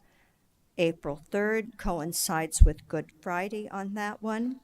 And they are ending May 22nd, the end of school. They have an 89-91 semester days. If you look now at 26-27, it gets a little interesting because Memorial Day shoots down to the very end of the month. And so as you notice, they are starting later on August 3rd. They are taking their winter break, fall break. They take November 3rd off, which actually I think coincides with voting. It's a Tuesday, and they're having a September 30th Staff Development Day. Typical November 11th, 5 days for Thanksgiving, 11-day winter break.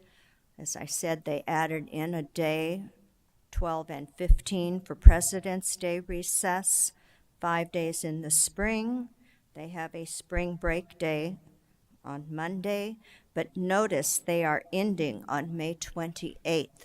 So they have now shifted their calendar an entire week, basically. And if you will notice, their semesters are 86 days in the first semester, 94 days in the second semester. And so I wanted you to see that difference with Tolleson. And will be talking about graduation dates. They have selected May 26th and 27th at State Farm Stadium. Paradise Valley, we wanted you to see the east side. And notice 25-26 is an 89-91 split starting August 4th. They split their fall break into 2 sections, and they are taking November 10 and 11. They only take 3 days at Thanksgiving. They have 10 days for winter break, 5 days for spring recess. They honor Good Friday, and their end date is May 21st in 25-26.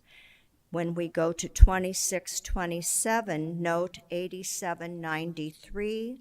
They're starting August 4th, but what happens here is they have moved down and they're ending May 26th, Wednesday, again because of where Memorial Day falls. And so that is Paradise Valley. And then if we look at Scottsdale,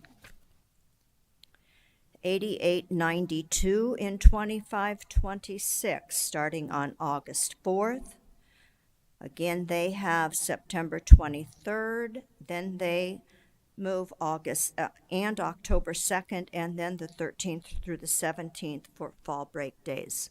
Oh, and I apologize, I've got November 111. This is Veterans Day, and they are taking the 10th off plus the 11th. I apologize for that mistake. They have 3 days at Thanksgiving. They take 10 days for winter break, 5 days for spring recess, April 3rd, and then they end on May 22nd. But if we look at 26-27, please note an 84-96 split, which is a 12-day difference in first and second semester. They have moved their start date up to August 10th. They're taking a week in October plus September 21st, November 11th, 3 days at Thanksgiving. They have the 10 days for winter recess, 5 days spring, a spring break day, and notice they have shifted to ending school May 27th, and 27-28 basically mirrors 26-27 for them, starting August 9th and ending May 25th.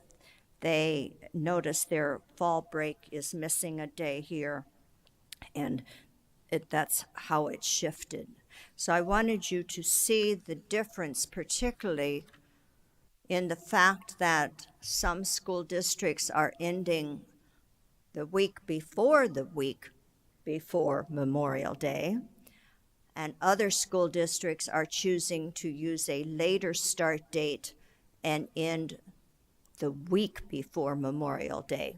And so this happens in our rotations as we look at calendars where Memorial Day makes a great deal of difference as to what the available kinds of calendars are. So with that in mind, the district guidelines that our committee follows, we look at a student-centered approach, prioritizing student learning and the well-being when making our calendar decisions.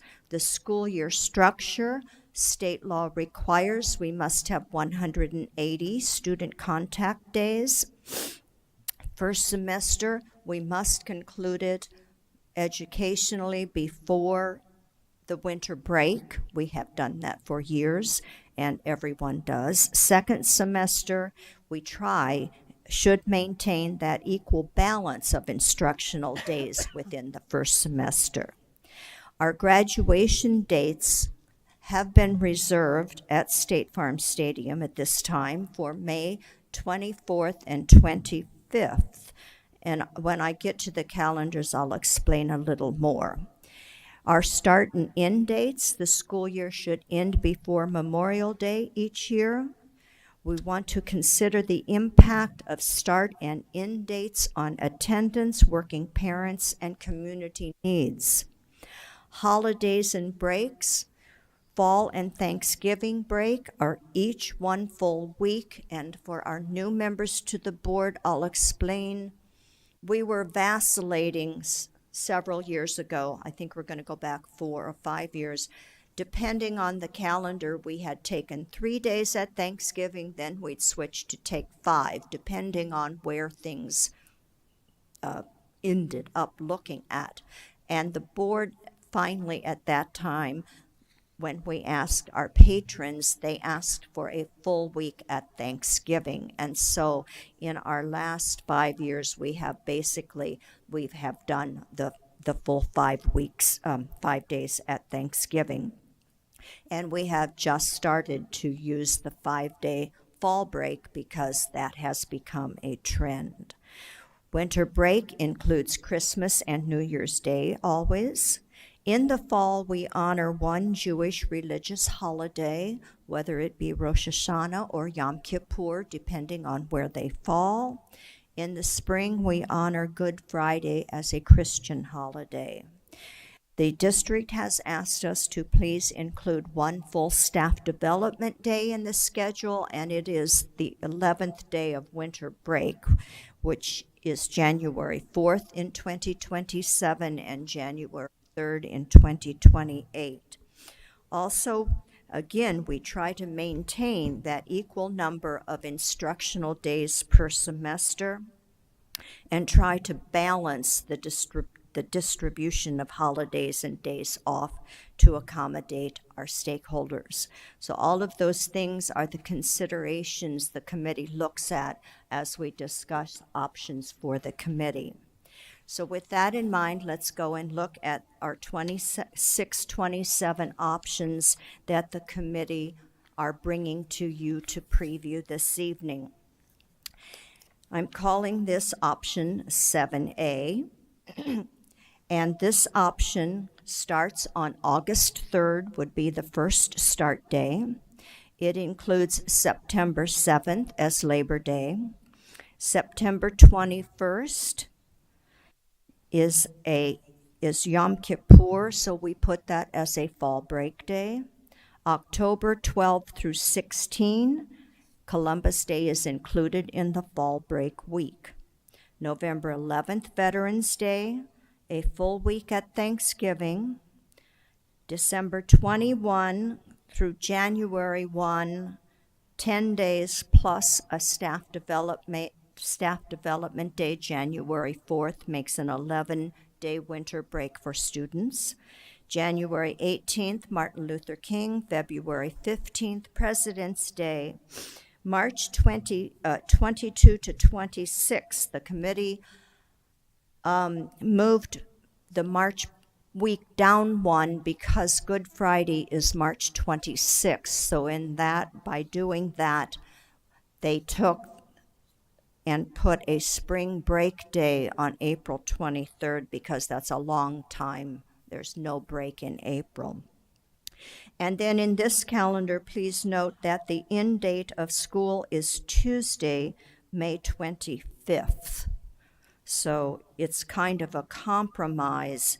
And in looking at the split up at the top, it is 87 days in the first semester and 93 days in the second semester.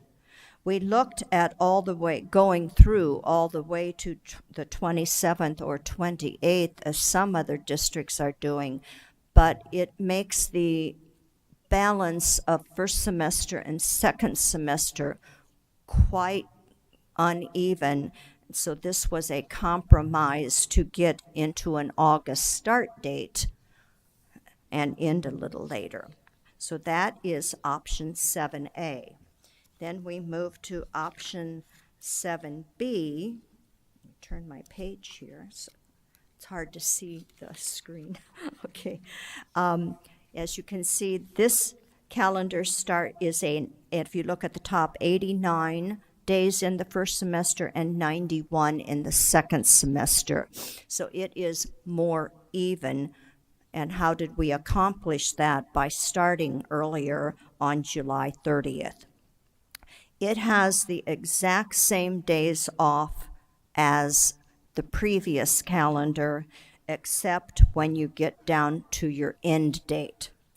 As you can see, it ends on May 21st, Friday, and that means teachers are still on contract on the 24th. Notice that our graduation reservation is May 24th and 25th. When the stadium contacted us in the fall and the school district started putting in their reservations for our new members to the board, we are third in line for reservations at State Farm Stadium. Peoria gets first choice of dates, Tolleson gets second, and then we come into the third choice. Thus, we have had to be, over the years, flexible in looking at dates. And then, because we did not have the 26-27 calendar in September, Dr. Zerbuck and Dr. Galligan had to discuss it thoroughly. What do we do when we don't know what the end date would be? And so it was kind of a compromise. What if we wanted to end the week of the 21st? Or what if the committee determined they wanted to end later, the 27th? Where would we put those graduation dates without pushing it so far back that seniors are getting out 3 weeks early? And so and then Peoria took the 19th and 20th, and so those dates were gone, and then Tolleson is going later. And so it was decided that we could make the 24th and 25th work by having teachers would be on contract on the 24th for 3 graduations, but they would not be on contract for the 25th. But the district felt we could make that work if we needed to. I do want to say that our teacher members of the committee brought up that that was not an ideal situation, having teachers off contract and asking them to possibly volunteer to come to graduation. But the committee felt this was a feasible calendar to bring to you because of the more even semesters and ending on a Friday rather than a Tuesday.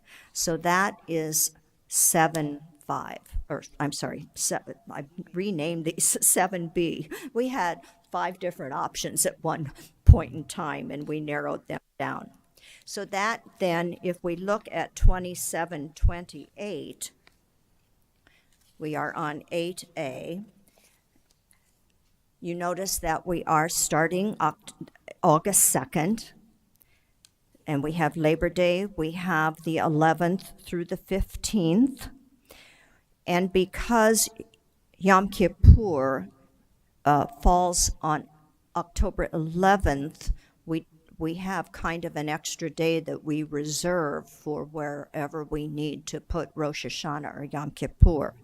The committee felt that because if you look into November 11th is Veterans Day on a Thursday, it might be wise to put that extra day we have on November 12th, because that makes a 4-day weekend for attendance purposes. The week at Thanksgiving, the same Christmas holiday winter break, as you can see, the 20th through the 31st, with the 3rd being a staff development day. January 17th and February 21 we moved the spring break back up because of Good Friday being on April 14th, and thus we evened out where spring break would be. And notice we are ending again on the 23rd, the Tuesday before Memorial Day. And I put a question mark about we do not have graduation dates secured or reserved as of yet. So, and this mirrors 7-4 also, just so you know, other than the fall break day being moved to November 12th. And then the last option for 27-28 mirrors 7B. So now we are into 8B, starting on July 29th, having September 6th, Labor Day, then going to, again, the same October 11 through 15. It mirrors 7A. I'll keep these all straight. With November 11th and 12th, the full week at Thanksgiving, winter break, our typical January and February, March break, April 14th, but as in 7B, 8B, May 19th. It ends on Friday the 19th. And so those are the 2 options. And then, because it's very confusing, I get confused sometimes myself at home when I have 5 options in front of me and I'm counting all these days to make sure each month has the proper days in it. So here's a comparison to help you out a little bit. 26-27, option 7A starts on August 3rd, holidays September 21, October 12 through 16, the week at Thanksgiving, 11 days for students, winter break, 5 days March, April 23rd, thus ending May 25th, Tuesday, with an 87-93 split for semesters. Option 7B starts earlier on July 30th. It has the same fall and spring break days. It ends on Friday, May 21st, with an 89-91 split. Mirroring those, we go to 27-28, 8A, August 2nd start date, October 11 through 15, November 12. Then we have the Thanksgiving break, winter break, spring break, April 14, and ending on May 23, Tuesday, with an 87-93 split. And the last option, 8B, mirrors 7B, starting July 29, same breaks, ending on May 19th with an 89-91 split. No calendar is ever perfect. There are drawbacks to each. There are good things. I think most people want to start after Labor Day and end before Memorial Day. But that cannot happen because we do need 180 student contact days. So within that, if we look at the preferences of those calendars, so you have the calendar committee, 14 of our 16 members are recommending 7A and 8A. That is the calendar that starts later and ends on the Tuesday before Memorial Day. And then Dr. Galligan is going to speak to the other groups she spoke to. The Deer Valley Education Association for Teachers recommends, with 15 out of 18 members, 7A and 8A as their first choice. The Building Leadership Team, which represents our campus administrators, 6 of 6 members, recommend also 7A and 8A. I presented at the Parent Organization President Luncheon. One parent asked for a calendar that starts midweek, thinking that it's easier for kids to ease in midweek before hitting a full week, and that parent preferred 7B and 8B, and one parent said any date that starts in August. So 7A and 8A were the recommendations there. And so, as you can see, our overall recommendation to you is option 7A and option 8A. And now I would open it up to you for any discussion and also questions we could answer for you. Any questions for Ms. Meyer? I just want to say thank you for all the hard work that you put into this. I know this task must be very complicated, and just really appreciate that our district has these committees that allow our teachers and our parents and community members to have a say in how this goes. So just thank you so much. Thank you. Thank you, Ms. Simichek. Ms. Fisher? Mr. Butfield? Yes. I want to echo what Ms. Simichek said. Thank you. Oh. This is a very difficult process you've gone through, and No. you did a great job. Thank you. No one realizes how many options you can come up with. I mean, we've had 5, 6, 9. We had to actually, just so you know, we got to the point at committee where I said, we just have to stop. I can't keep them all straight. I need to go home, count them out. I'll send them all to you. We'll narrow them down. So it is funny how you can move these dates around. And Memorial Day, people don't realize that it opens up another whole can of worms. And again, when we'll get to winter break, that's going to happen when it gets so close to the Christmas day that now it does get complicated. Dr. Pack. Okay. I just wanted to express my personal agreeance with your overall recommendation. As a teacher, psychologically, starting school in July, it's difficult. And as kids going back in the heat in July, I know August is still hot, but starting August 3rd, it just feels better for teachers and students, in my opinion. Thank you. And then I think this is a preview this evening. So thank you very much. I appreciate it. Ms. Meyer, thank you to you and your committee. I know that we have words quite often because I'm stuck in the 80s and I want to start after Labor Day and end by Memorial Day. But like you said, it was much easier to understand this time. I don't know if I was just paying attention better or if it was presented differently, but I appreciate all the effort and the time taken and the options that have been given. Thank you so much. You're welcome. Thank you. I think that takes us to 7A, public comment. Dr. Pack.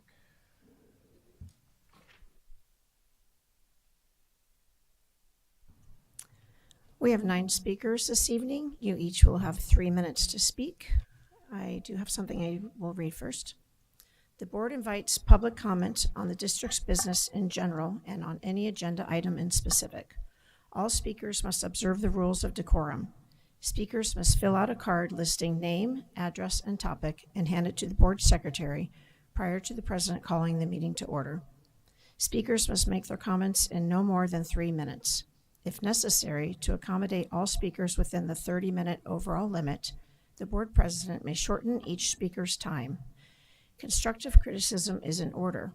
Rudeness, vulgarity, disruptive conduct, or remarks disrespecting personal dignity are not in order and will not be allowed. Under the Arizona Open Meeting Law, the governing board cannot discuss or act on any items not listed on the agenda. Board members may respond to criticism made by a speaker, ask staff to review a matter, or ask that a matter be put on a future agenda.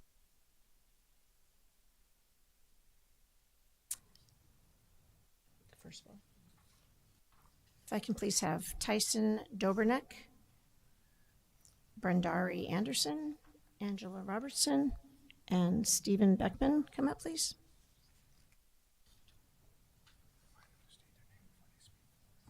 And please state your name before you speak for the record. Yes, my name is Tyson Doberneck. Good evening, members of the board. My name is Tyson Doberneck, and I am here today as a deeply concerned parent regarding the sudden closure of Gavilan Peak's Mandarin program. This decision directly affects my family. My oldest daughter is currently a kindergartner in the program, and my 3-year-old daughter was expected to enroll in 2027. With this abrupt closure, my youngest daughter will be denied the same education opportunities that my older daughter had benefited from.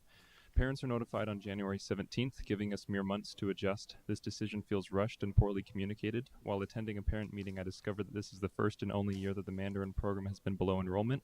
Rather than making efforts to promote and strengthen the program, the district has already decided to eliminate it. My question is why?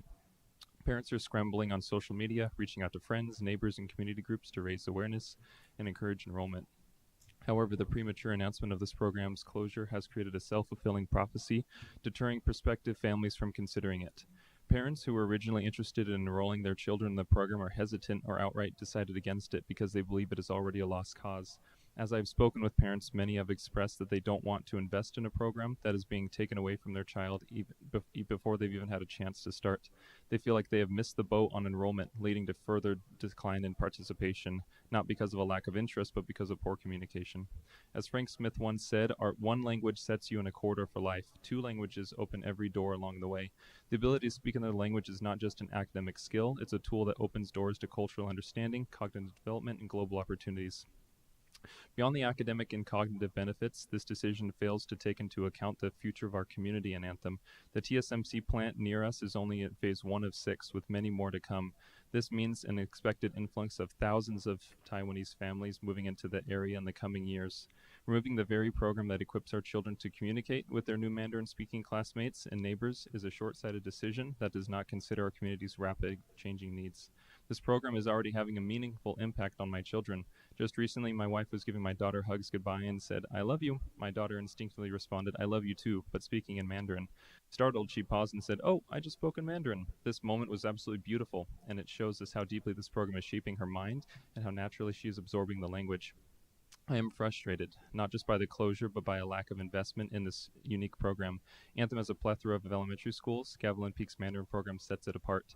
Without it, there is nothing to keep my families like mine here. If the Mandarin program would end, I'll be forced to be pulling my children out of the district and will most likely be enrolling them in a private education.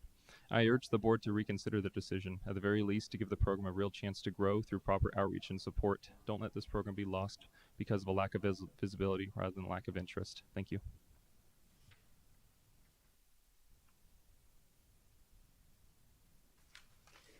My name is Brendan Anderson. Good evening, Governing Board, President Carver, Superintendent Finch, community staff members. I'm a parent of a 3rd grader and a 6th grader at Gavilan Peak School in the Mandarin Immersion Program. We enrolled to Gavilan Peak in 2021 from the Cave Creek School District specifically to participate in the Mandarin Immersion Program at Gavilan Peak after Cave Creek District canceled their immersion program. And I'm so grateful for the care, the dedication we've experienced from Principal Elms and her amazing staff at Gavilan Peak. My family was concerned at the recent announcement regarding the planned phase-out discontinuation of the Chinese immersion program at Gavilan Peak. And as a parent, I'm sympathetic to the budget and enrollment challenges DVUSD is facing district-wide, but I believe the elimination of the Chinese immersion program at Gavilan Peak is a mistake. And really, in a season of enrollment issues, it's simply trading one challenge for another. My children have exhibited, like others, incredible gains and benefits from their years in an immersion environment. The vision of the district here at Deer Valley District is to graduate lifelong learners who will successfully compete, lead, and positively impact the world. You have absolutely accomplished the seeds of that vision in my kids, and you have the Gavilan Peak Immersion Program to thank for it. Not just our kids, but families within the immersion program are thriving across the board, and immersion participants represent extremely high levels of student retention, which is good for DVUSD schools in general. And while I'm thankful that my kids, under the current proposed plan, will get to finish their time at Gavilan Peak in the immersion program, the loss of the program overall at the school will have significant negative ramifications. To phase out the program would also greatly diminish the unique appeal of Gavilan Peak School overall at a crucial time when enrollment is undoubtedly going to be affected by the unique and advantageous programming a school can offer. And with the announcement of the discontinuation of the program for incoming kindergartners next year, we're already hearing from families who would have selected Gavilan Peak because of the program who are now going elsewhere, oftentimes out of district completely. Also needs to be understood that immersion families represent the most committed stakeholders of Gavilan Peak School, evidenced by their participation in almost every aspect of campus life. As a result, Gavilan Peak's future will be losing out not just on potential incoming students, but also losing the potential for a continued culture of the most committed parents, advocates, and families. These parents are invested, motivated, well-connected, solutions-minded, and ready to come to the table to help find solutions if the district is willing to allow us into the process and the discussion. So thank you. Thank you for serving our district. Thanks for serving our kids, and thanks for your time tonight.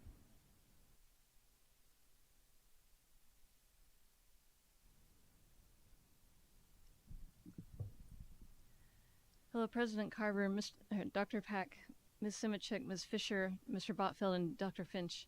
I'm Angie Robertson, and I'm a parent of 4 boys who are in the Gavilan Peak Mandarin Immersion Program, 6th grade down to kindergarten. You might expect that because my youngest is in kindergarten and hence will miss the cutoff of the proposed phasing out, I would simply be breathing a sigh of relief, so why am I here? We chose Mandarin Immersion for the cognitive benefits it develops, and we want that to continue to be available to incoming students. Mandarin Immersion attracts involved families that volunteer and run fundraisers and join committees. Involved families lead to higher student performance, as does bilingualism, so Mandarin Immersion is a double bonus for the district. One of the reasons we chose Gavilan Peak School is that it has the longest running Mandarin Immersion program in the state, 16 plus years. When a program is this well established, it runs well, it boasts experienced teachers, and parents trust that it will continue. I understand that the district is working out how to proceed with a reduced budget, but choosing to phase out a well-established, attractive program such as this is short-sighted. It may look like an easy solution, but it will not solve problems long-term. Although the Anthem population is aging, nearly half of Gavilan Peak students are enrolled at the program at all grades. Since involving the community, 1 month ago, the number of kindergartners registering and expressing interest in the Mandarin program has more than doubled. Currently, 70% of the children registered for kindergarten this fall at GP have indicated that they want to join the program. A district representative told me that interest in the program has declined, but what looks like waning interest is actually a decline in the absolute number of enrollees.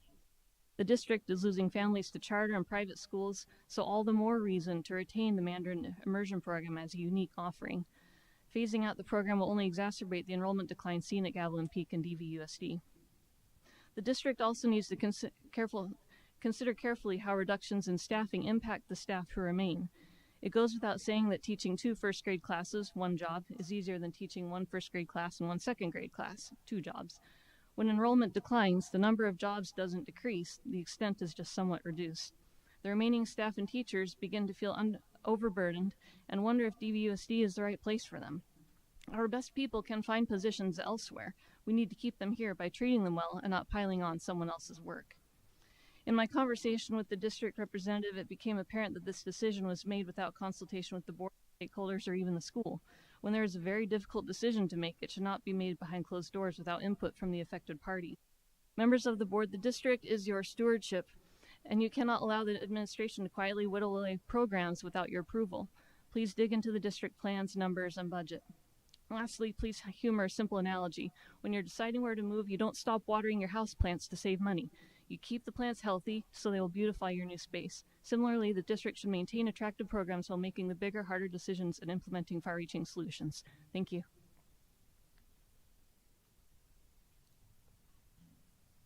Good evening. My name is Stephen Beckman. Members of the district, I'm here tonight to appeal to you regarding the proposed removal of the Mandarin language immersion program at Gavilan Peak. While I understand the decision to eliminate the program originates elsewhere, I implore you to act as our advocates and appeal on our behalf to those making the final determination. This program is incredibly valuable, and its removal would have significant negative consequences for our students, our school, and the district. This is also a personal matter for my family. I have three children currently thriving in the Mandarin immersion program at Gavilan Peak, and I have a fourth child who was looking forward to joining them in 2026. That opportunity will be taken away from her if the program is eliminated. Gavilan Peak is a unique asset within the Deer Valley Unified School District. Our Mandarin immersion program is a cornerstone of what makes our school special. It's a program that families actively choose, drawing students to Gavilan Peak and contributing to the rich diversity of the learning community. It's more than just a program. It's a vital part of our school's identity and a key factor in its success. It's a program that my three children have benefited from immensely, and one that my youngest child will now be denied the chance to experience. In today's interconnected world, bilingualism is no longer a luxury, it's a necessity. Mandarin Chinese, spoken by over 1 billion people worldwide, is a critical language for global communication and trade and diplomacy. Eliminating this program would deprive our students, including my own children, of a crucial opportunity to develop fluency in this vital language, limiting their future opportunities and diminishing their potential. The benefits of language immersion programs are well documented and undeniable. Students in these programs demonstrate enhanced cognitive abilities, including improved problem solving and critical thinking and multitasking. They develop greater cultural awareness and empathy, fostering a more inclusive and understanding school environment. Furthermore, research consistently shows that immersion students achieve higher academic results, not just in language arts, but across all subject areas. This advantage stems from the cognitive flexibility and enhanced learning strategies developed through learning a second language. These are not just theoretical benefits. We see the positive impacts of this program on our students every single day, and I've witnessed it firsthand with my own children. Specifically, this program offers our students the chance to achieve some level of fluency in Mandarin, giving them a competitive edge in the globalized job market. It allows them to develop that cultural competency in fostering essential cross-cultural understanding. We understand the budgetary pressures addressing the district, but on behalf of my children, we appeal to you to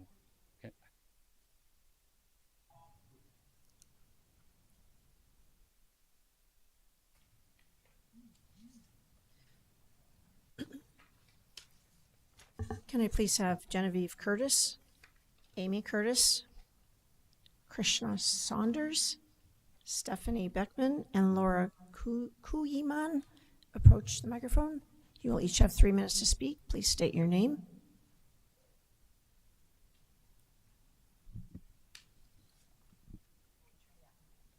Hello. Hello, my name is Genevieve Curtis. So, good evening, School District Board. My name is Eve Curtis, a 9th grader at Boulder Creek High School. I have attended Gavilan Peak since 5th grade, and I've had the opportunity to experience the Mandarin Immersion Program for the previous 4 school years. I love what the program has taught me and what it's taught so many others. To have exposure to a different culture, different traditions, and a different way of life. Without the immersion program, I would be missing a big part of who I am. Since I moved into Gavilan Peak, I've learned so much from my time in the immersion program. It has provided me with many skills that I use in my regular school day.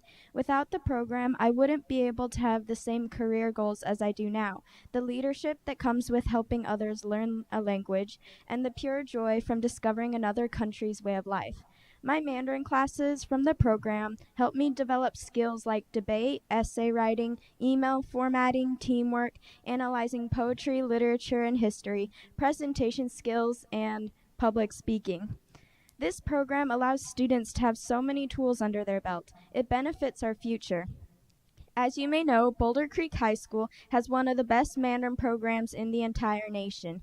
This is largely due to the stellar foundation laid at Gavilan Peak.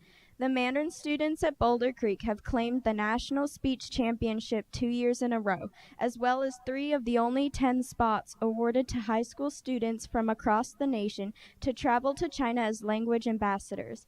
No other school in the United States can boast such a record. If the Mandarin program stops, even at the kindergarten level, within a few years, my high school will be unable to offer Mandarin AP classes, as elementary immersion is a prerequisite. What a tragedy it would be to lose accomplished programs at both the elementary and high school levels. Getting rid of this program at Gavilan Peak not only hurts my heart, but also it just doesn't make sense for all these reasons and more. Nearly 40% of the world's population speaks Mandarin. With more Taiwanese influence around us here in Arizona from TSMC, it has been so helpful to know Chinese so I can communicate with Taiwanese people. Without the program, kids wouldn't even know the basics of communicating with them. I'm in a Mandarin club at Boulder Creek that has many people from Gavilan Peak's immersion program in years past. Just the other day, Boulder Creek hosted a Chinese New Year celebration and over 450 people came, including many Taiwanese people. I saw how knowing the language helped many students communicate and form bonds. I understand that solutions can be hard to make a reality and that it takes time. It's a process, so it cannot all be fixed right now. But if we could even just extend the program for another year through advertising and funding, we could make all the difference and find ourselves preparing to teach the new generation Mandarin for years to come. Thank you.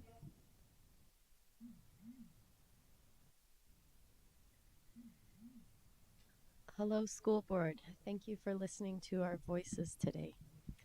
Gavilan Peak's Mandarin. Please state your name. Oh, I'm sorry. I'm Amy Curtis. Oh, my time's going.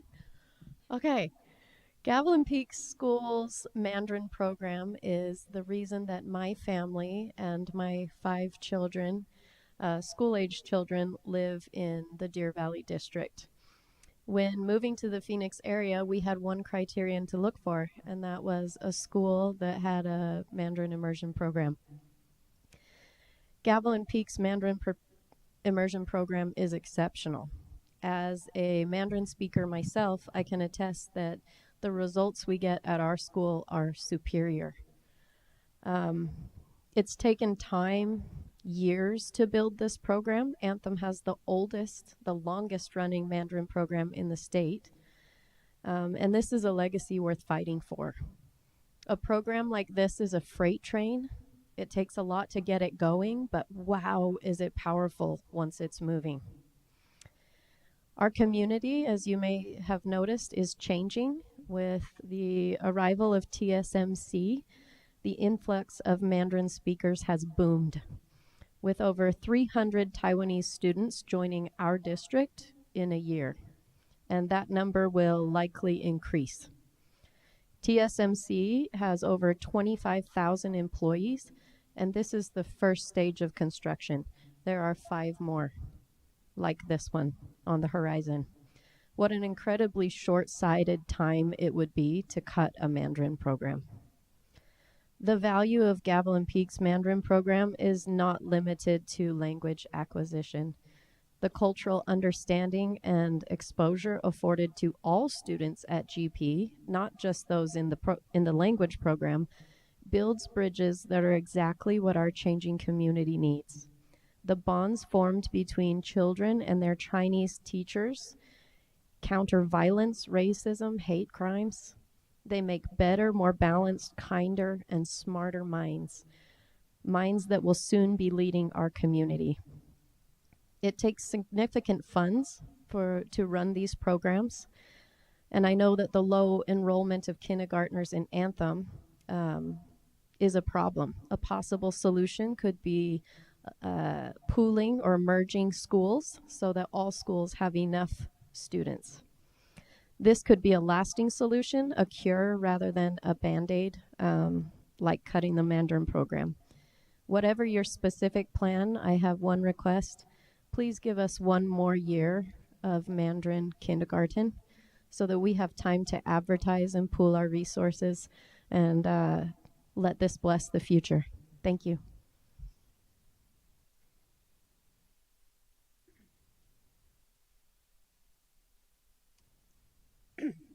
Hi, I'm Stephanie Beckman. Thank you for your time. I also wanted to say thank you for those of you who came to the Lunar New Year event at Gavilan Peak. That was really appreciated. I have 3 students at Gavilan Peak in 7th, 4th, and 2nd grade. And I also have an upcoming kindergartner who would start in 2027.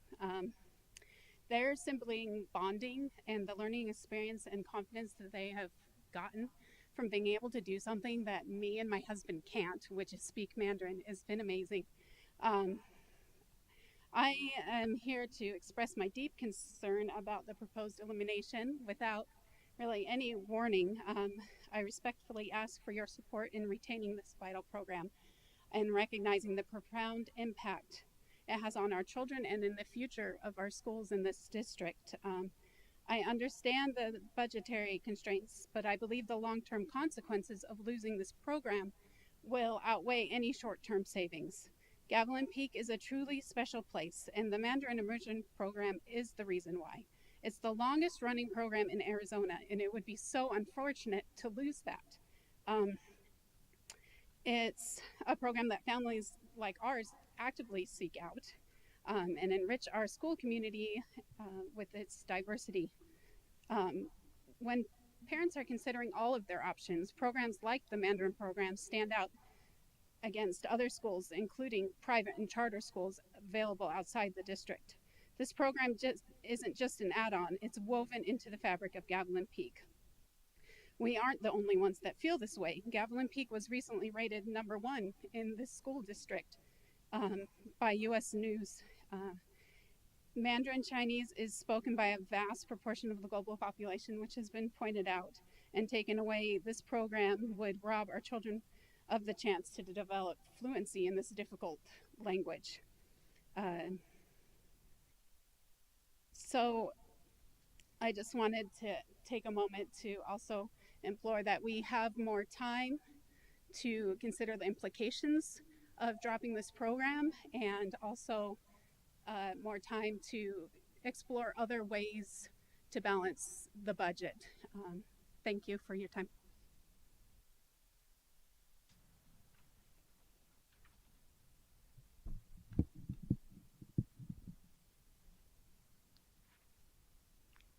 My name is Krisha Saunders. I'm speaking to you as a Mandarin parent regarding the recent decision to discontinue the Mandarin program effective for kindergarten of 2025. Just a few considerations that my peers alluded to earlier. Mandarin develops cognitive skills like problem solving, increased academic achievement, enhanced cultural awareness. It promotes inclusivity and understanding, and not to mention it's the largest spoken language in all the world. But what's more important is I'm concerned about the lasting effects that may incur as a result of discontinuing programs and not in addressing the long underlying issue of enrollment loss in the district overall. I'm going to, we alluded in the calendar committee about some of the other districts, so I'm going to talk about the district that we came, Cave Creek School District. Cave Creek School District cut their Mandarin program 4 years ago, and as a result, directly lost 150 students, resulting in over $1 million of revenue loss. You can reference this in the September and May of 2021 DVUSD board docs. This single event proved to be a catalyst with catastrophic repercussions, as this created mistrust and uncertainty with the community. They now have lost 1/3 of their total enrollment and are facing closure 2 of their 5 elementary school districts. You can reference this in November 2024 and May 2024 CCUS board docs. By not maintaining appealing programs for programs, you are losing the potential of incoming kindergartners and in the already declining environment. I myself am left contemplating if I should be exploring other school options that are closer by in fear of the long-term implications of this decision. So I implore you to reconsider the discontinuation of this program, or at least table the discussion to look at long-term community-driven solutions. As my peers have mentioned, just by involving the community in 1 month, we already increased it, and we will continue to do so. So we need to have things that increase enrollment and that don't involve cutting programs. So I'm asking the board to hold a special session to further evaluate this decision and involve the community more. Thank you.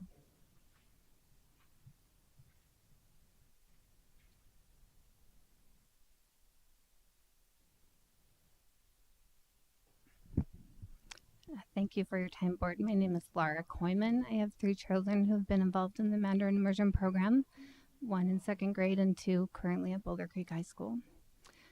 Once upon a time, there was a governor who loved his state. He saw its potential and dreamed of a future where his people would thrive for generations to come. But he knew that dreams alone weren't enough. He needed a plan. So he gathered a group of the wisest minds in the state and asked them, what can we do to ensure our economy remains strong for many, many years? The committee spent months researching, analyzing, and exploring possibilities. When they finally returned, they had uncovered something remarkable. Their state was special. Their state was unique. Unlike many others, it had a wealth of individuals who spoke foreign languages and had lived abroad, embracing different cultures. This, they realized, was more than just a fun fact. It was a superpower. Businesses and corporations were drawn to this state, knowing they could find employees who could speak their language, understand their needs, and bridge the gap between cultures. With this knowledge, the governor and his team devised a bold strategy. They would implement language immersion programs in schools, ensuring that future generations could continue to build relationships with international businesses and secure economic prosperity. That state was the state of Utah. And as many of you know, Arizona's language immersion program, along with many other states, was modeled after Utah's highly successful dual language immersion program. But now we stand at a turning point in our own story. Right here in our community, our economy is growing rapidly. Major global companies like TSMC and Amcor Technologies are setting up operations just a few miles from where I stand today. The world has changed. We are no longer separated by vast oceans. We are only a Wi-Fi connection away from anywhere. To remain competitive, businesses need more than just workers. They need people they can trust, people who can communicate, people who understand different perspectives and cultures. And that's why language immersion education isn't just important, it's essential. Yet, instead of strengthening these programs, some suggest cutting them. But we should know better. We know that the best way to secure Arizona's future is to invest in language immersion, ensuring that our state becomes a global hub for business, innovation, and opportunity. Every story deserves a happy ending, but the best stories don't just end. They evolve, grow, and inspire new beginnings. Let's ensure the next chapter we write is one of strength, vision, and limited possibilities, where opportunities flourish, where future generations are empowered to connect, innovate, and thrive in a global opportunity. Our children, our district, our community deserve a happily ever after.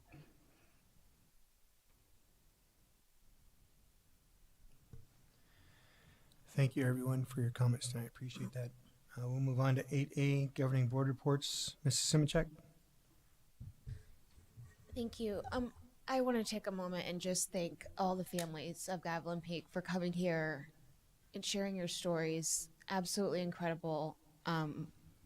My teacher mom heart is hurting right now because I'm hearing what you're saying. And I would really like to request, as a board member, that we hold a study session and discuss this.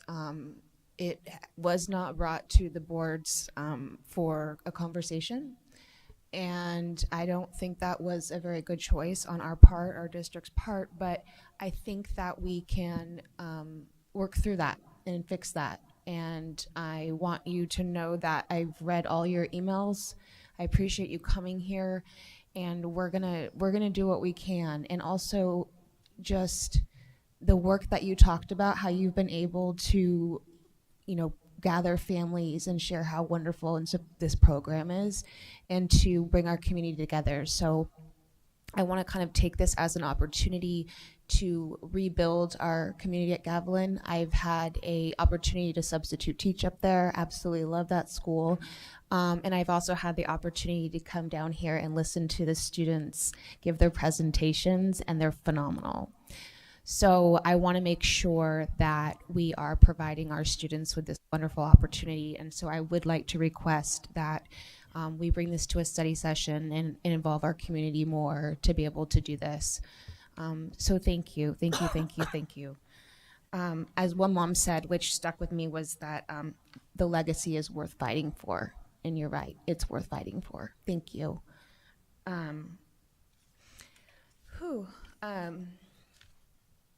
Just a couple of things more. Last week was School Counselors Week, so I want to thank all of our counselors in our schools for doing such an incredible job with our students. Their role is essential for the success of our students' mental health and being able to grow and have a place and someone to go to and talk to, and so many things our counselors do that, just as our teachers, that our counselors do that go unnoticed. And I want you to know that we see you and we recognize you, and thank you so much for your support and choosing Deer Valley to serve in CTE month. Something kind of exciting that happened today down at the legislature in the House Ed Committee is that we voted to pass a CTE programs in 7th and 8th grade middle schoolers that are currently in these programs, to provide them with high school credit, and therefore building upon, when they go into high school, building upon the credits that they can eventually get college credit for. And it's just a really exciting, wonderful opportunity. So I'm super excited to share that with you tonight because of it being CTE month. And I also just want to, really quickly say that, and remind people that being on this board is a nonpartisan position. I found it extremely inappropriate to have a person come and speak on how this district deserved a conservative vice president, especially when I have served this community for this. I'm sorry, I have not served. This community has been in my family for 11 years now, since my daughter started first grade at Norterra Canyon. So I take the Deer Valley community very seriously, and I am, very disappointed in the decisions that were made for our community, especially having 2 years where we did something so unique and amazing. And that was that we took 2 different parties and we brought them together, and we made choices what we were supposed to be doing, and that was for the students. And so I just ask tonight that Dr. Pack, as a vice president of Deer Valley, that you please listen to your community, listen to your teachers, and make the right choices for them, and work with President Carver to make this district continue to be successful. I am incredibly worried. I'm just going to be honest. This is not how I thought things would go out, but it is what it is. And I'm here to support my board. I'm here to support my community. And I just want to thank all of you so much for all of that. Thanks. Mrs. Fisher. It's been an interesting couple of weeks. I do want to thank Gavilan Peak for letting us come in and witness their children and the wonderful things they did at the lunar celebration. After the last board meeting, I just decided that I'm going to start putting all my board reports in writing, and I'm going to email them to the board and to the secretary so she can include them in the board, so anybody can just read exactly anything I'm talking about, because people just don't necessarily listen. I have 4 requests. Some of them are repeat. Number 1, I'm requesting that we return to having our legal actions. There's an old report that we used to get. It's just a spreadsheet. Whenever a legal thing is up there, they put it on. When you take a look at my report, you'll see it. There's a sample of what it looked like. It's still in Vibe if you want to look at it. But we are the members, we are who is served. When someone sues the district, they serve the board.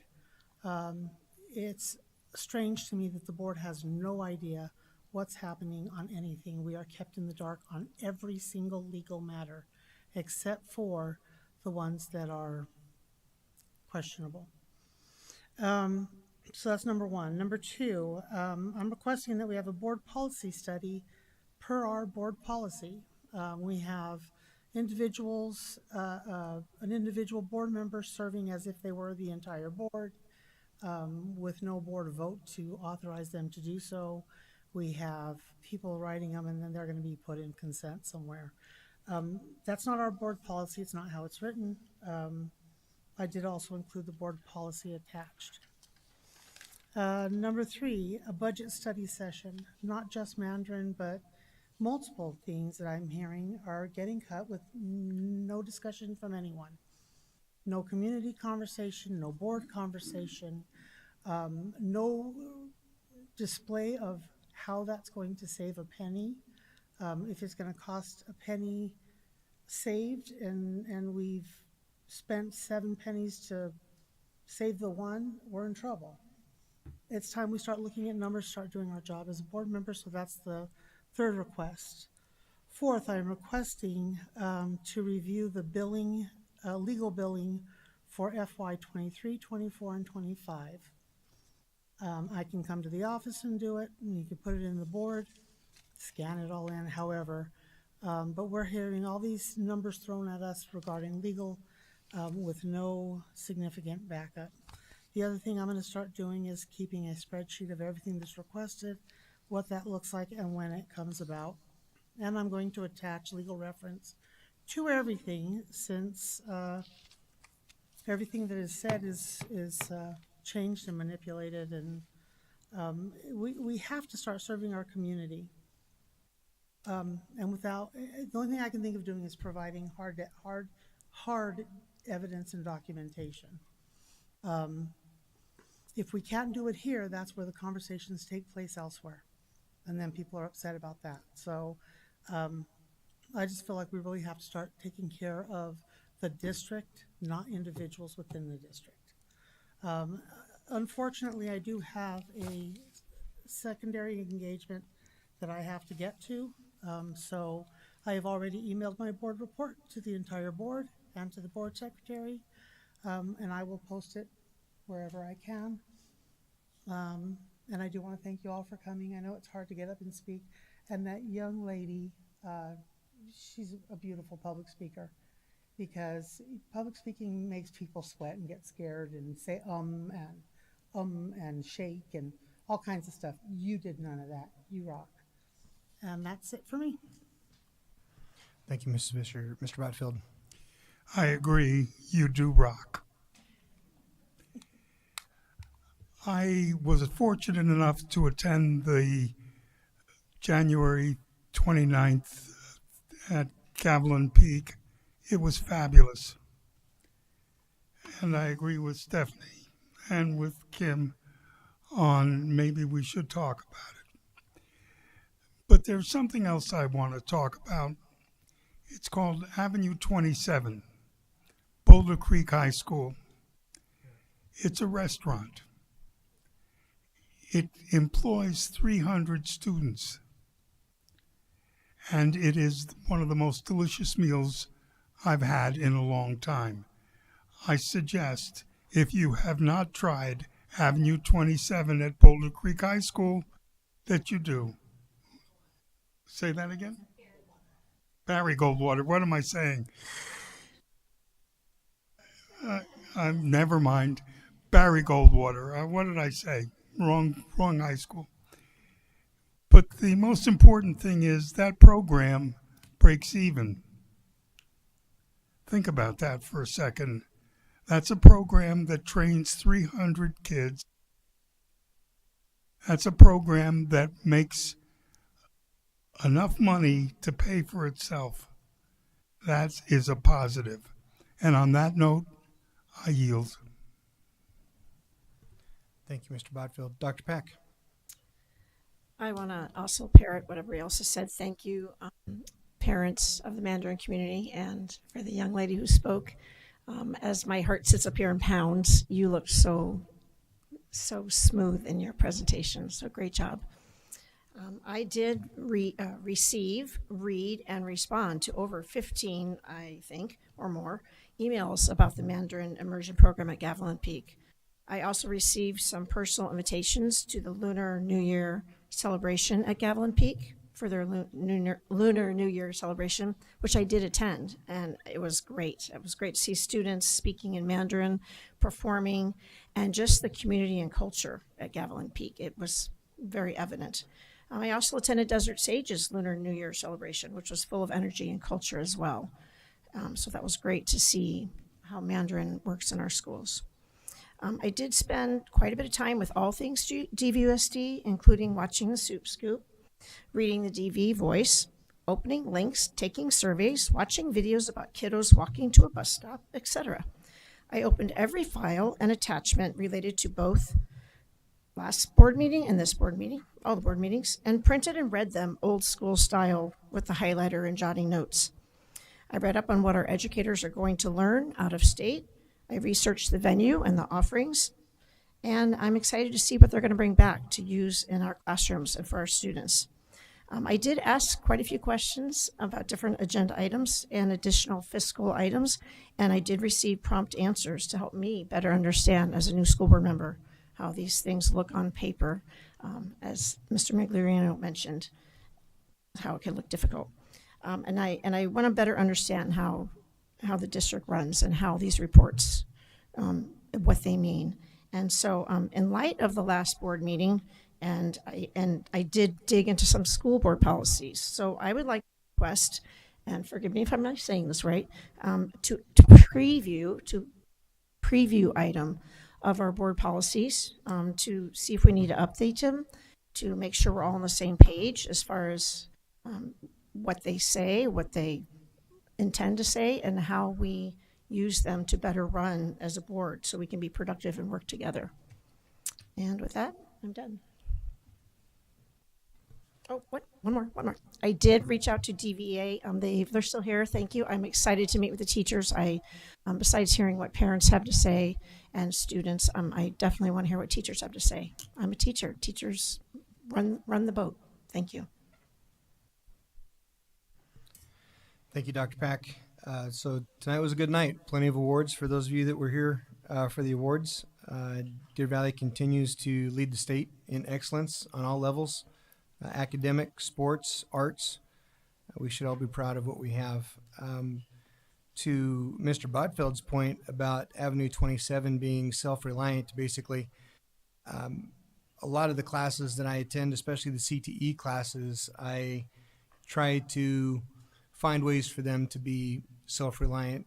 The more that we are able to make each class stand on its own, the less it is likely to be during budgetary restraints and talks. I appreciate everybody coming from Gavilan Peak. I too was able to attend the Lunar New Year, and the community support is absolutely amazing.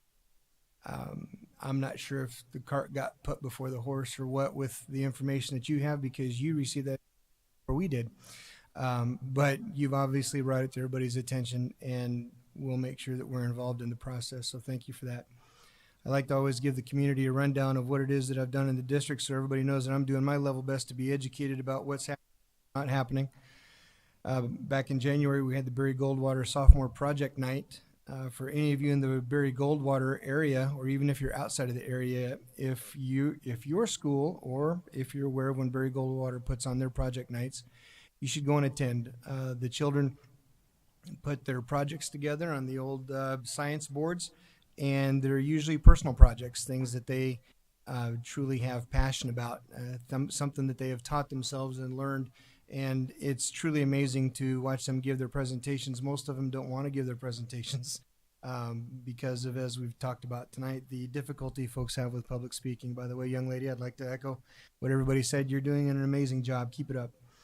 Also in January, for those of you that are familiar with Starfish Place, it's a community here inside the district that helps women and their children that have been victims of human trafficking reacclimate to society. Blue Cross Blue Shield of Arizona gave them a $117,000 donation, I believe, and they're using it to remodel all of their apartment units that are in this community and furnish them. The residents are able to take those furnishings with them when they complete the program, and so they had a little ceremony there, and it was pretty awesome to be able to see what's going on and the lives that are being helped and affected.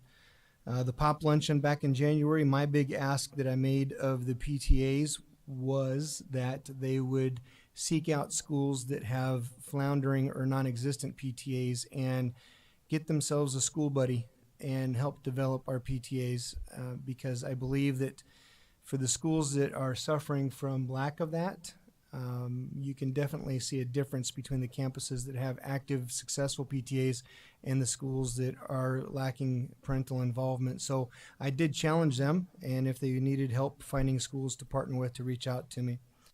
We talked about the Gavilan Peak Lunar New Year Diamond Canyon Night of Excellence. Was amazing. Every 10 or 15 minutes there was something going on the campus that demonstrated the successes that the children have at all the different grade levels. Again, if you have an opportunity, I would strongly suggest, whether you have children currently attending the district or not, find a way to get out onto the campuses and see what's going on. It will help establish value when we discuss things like the M&O and whether or not a bond is necessary so that we can continue our successes in our district. Mountain Ridge High School extended an invitation to me to attend and participate as a judge in their biomedical invitation presentation. And that's a lot of $5 words put together, but the children there that participate in the Miss Rogers would probably kick me for putting it this way, but they attend the physical training classes, the medical classes, and so they were tasked with a project of finding something that would benefit society and put it together as a sales pitch and see if you can convince the people in the room that it would be worthwhile, and it was awesome. And then Anthem School's 25th birthday celebration was just this last week, and it was pretty awesome. They had a whole then and now theme going on, and so 2000 to 2025, and I tell you what, if you get a chance to walk down the hallway over there for social studies class and the English class over there in 6th, 7th, and 8th grade, amazing. They've got some pretty amazing themes going on in their rooms that really help the kids to stay on task and get interested in what's going on. So that is it for me. Dr. Finch. Thanks again for the parents and students who came, especially the young Jaguar, did a nice job. As Dr. Galligan met with the parents up north and gave them the challenge, we need 23 kids to run our program for next year. If you haven't heard, we have to cut about $20 million from our budget, and so we didn't want to hurt the current students, so we plan to age it out over time. Currently, we have 9 kindergartners in the program, and we only have 2 for next year. So if you can drum us up some students, that will answer that equation, and we'll keep it going. So bring that challenge to you before August of next year. We need more students, bottom line, to keep it going. And I want to thank the Cave Creek parents. They are actually the ones that saved the program 4 years ago. When they shut down their program, they came over to our shop. But those students are now moving through. They're at about the 3rd grade level. That's where you see the bubble, and we're back down to the natural attrition for that zone. So it is, as many of the parents said, we are in a shrinking zone up there in general, but we can't run a classroom with 2 kids. So we just need more kids. That's the bottom line. So find us more kids. I'd appreciate that. You can make those connections even better than I do. So we need some more kids to run that program for next year, and we'll talk about that more as a board as well. I want to thank the middle school volleyball championships are all going. I want to thank all the students and all the kids that participate in that. Middle school is our feeders for the big kids. I believe Sunset Ridge, Diamond Canyon, Stetson Hills, Hillcrest, and Sonora Foothills end up holding up the trophies at the end. AIA playoffs are going right now. In fact, I was hoping Mr. Dr. Z'd give me a score update. We have a couple. Boulder Creek just won. Just got in. Nice. Okay. I think isn't Mountain Ridge playing as well? And O'Connor. and O'Connor. How'd they do? What's the score, man? I don't think those two won. Boulder Creek won, though. Man. Yep. All right. The Jaguars are carrying the torch again. We also have basketball is starting now as well in the playoffs. They'll be starting here pretty soon. Wrestling's going as well. So it's a great time. As you know, Deer Valley Unified had our most successful year in state titles this last year. We won over 70, and that's a record for us in athletics, fine arts, and academics, and CT was a big part of that.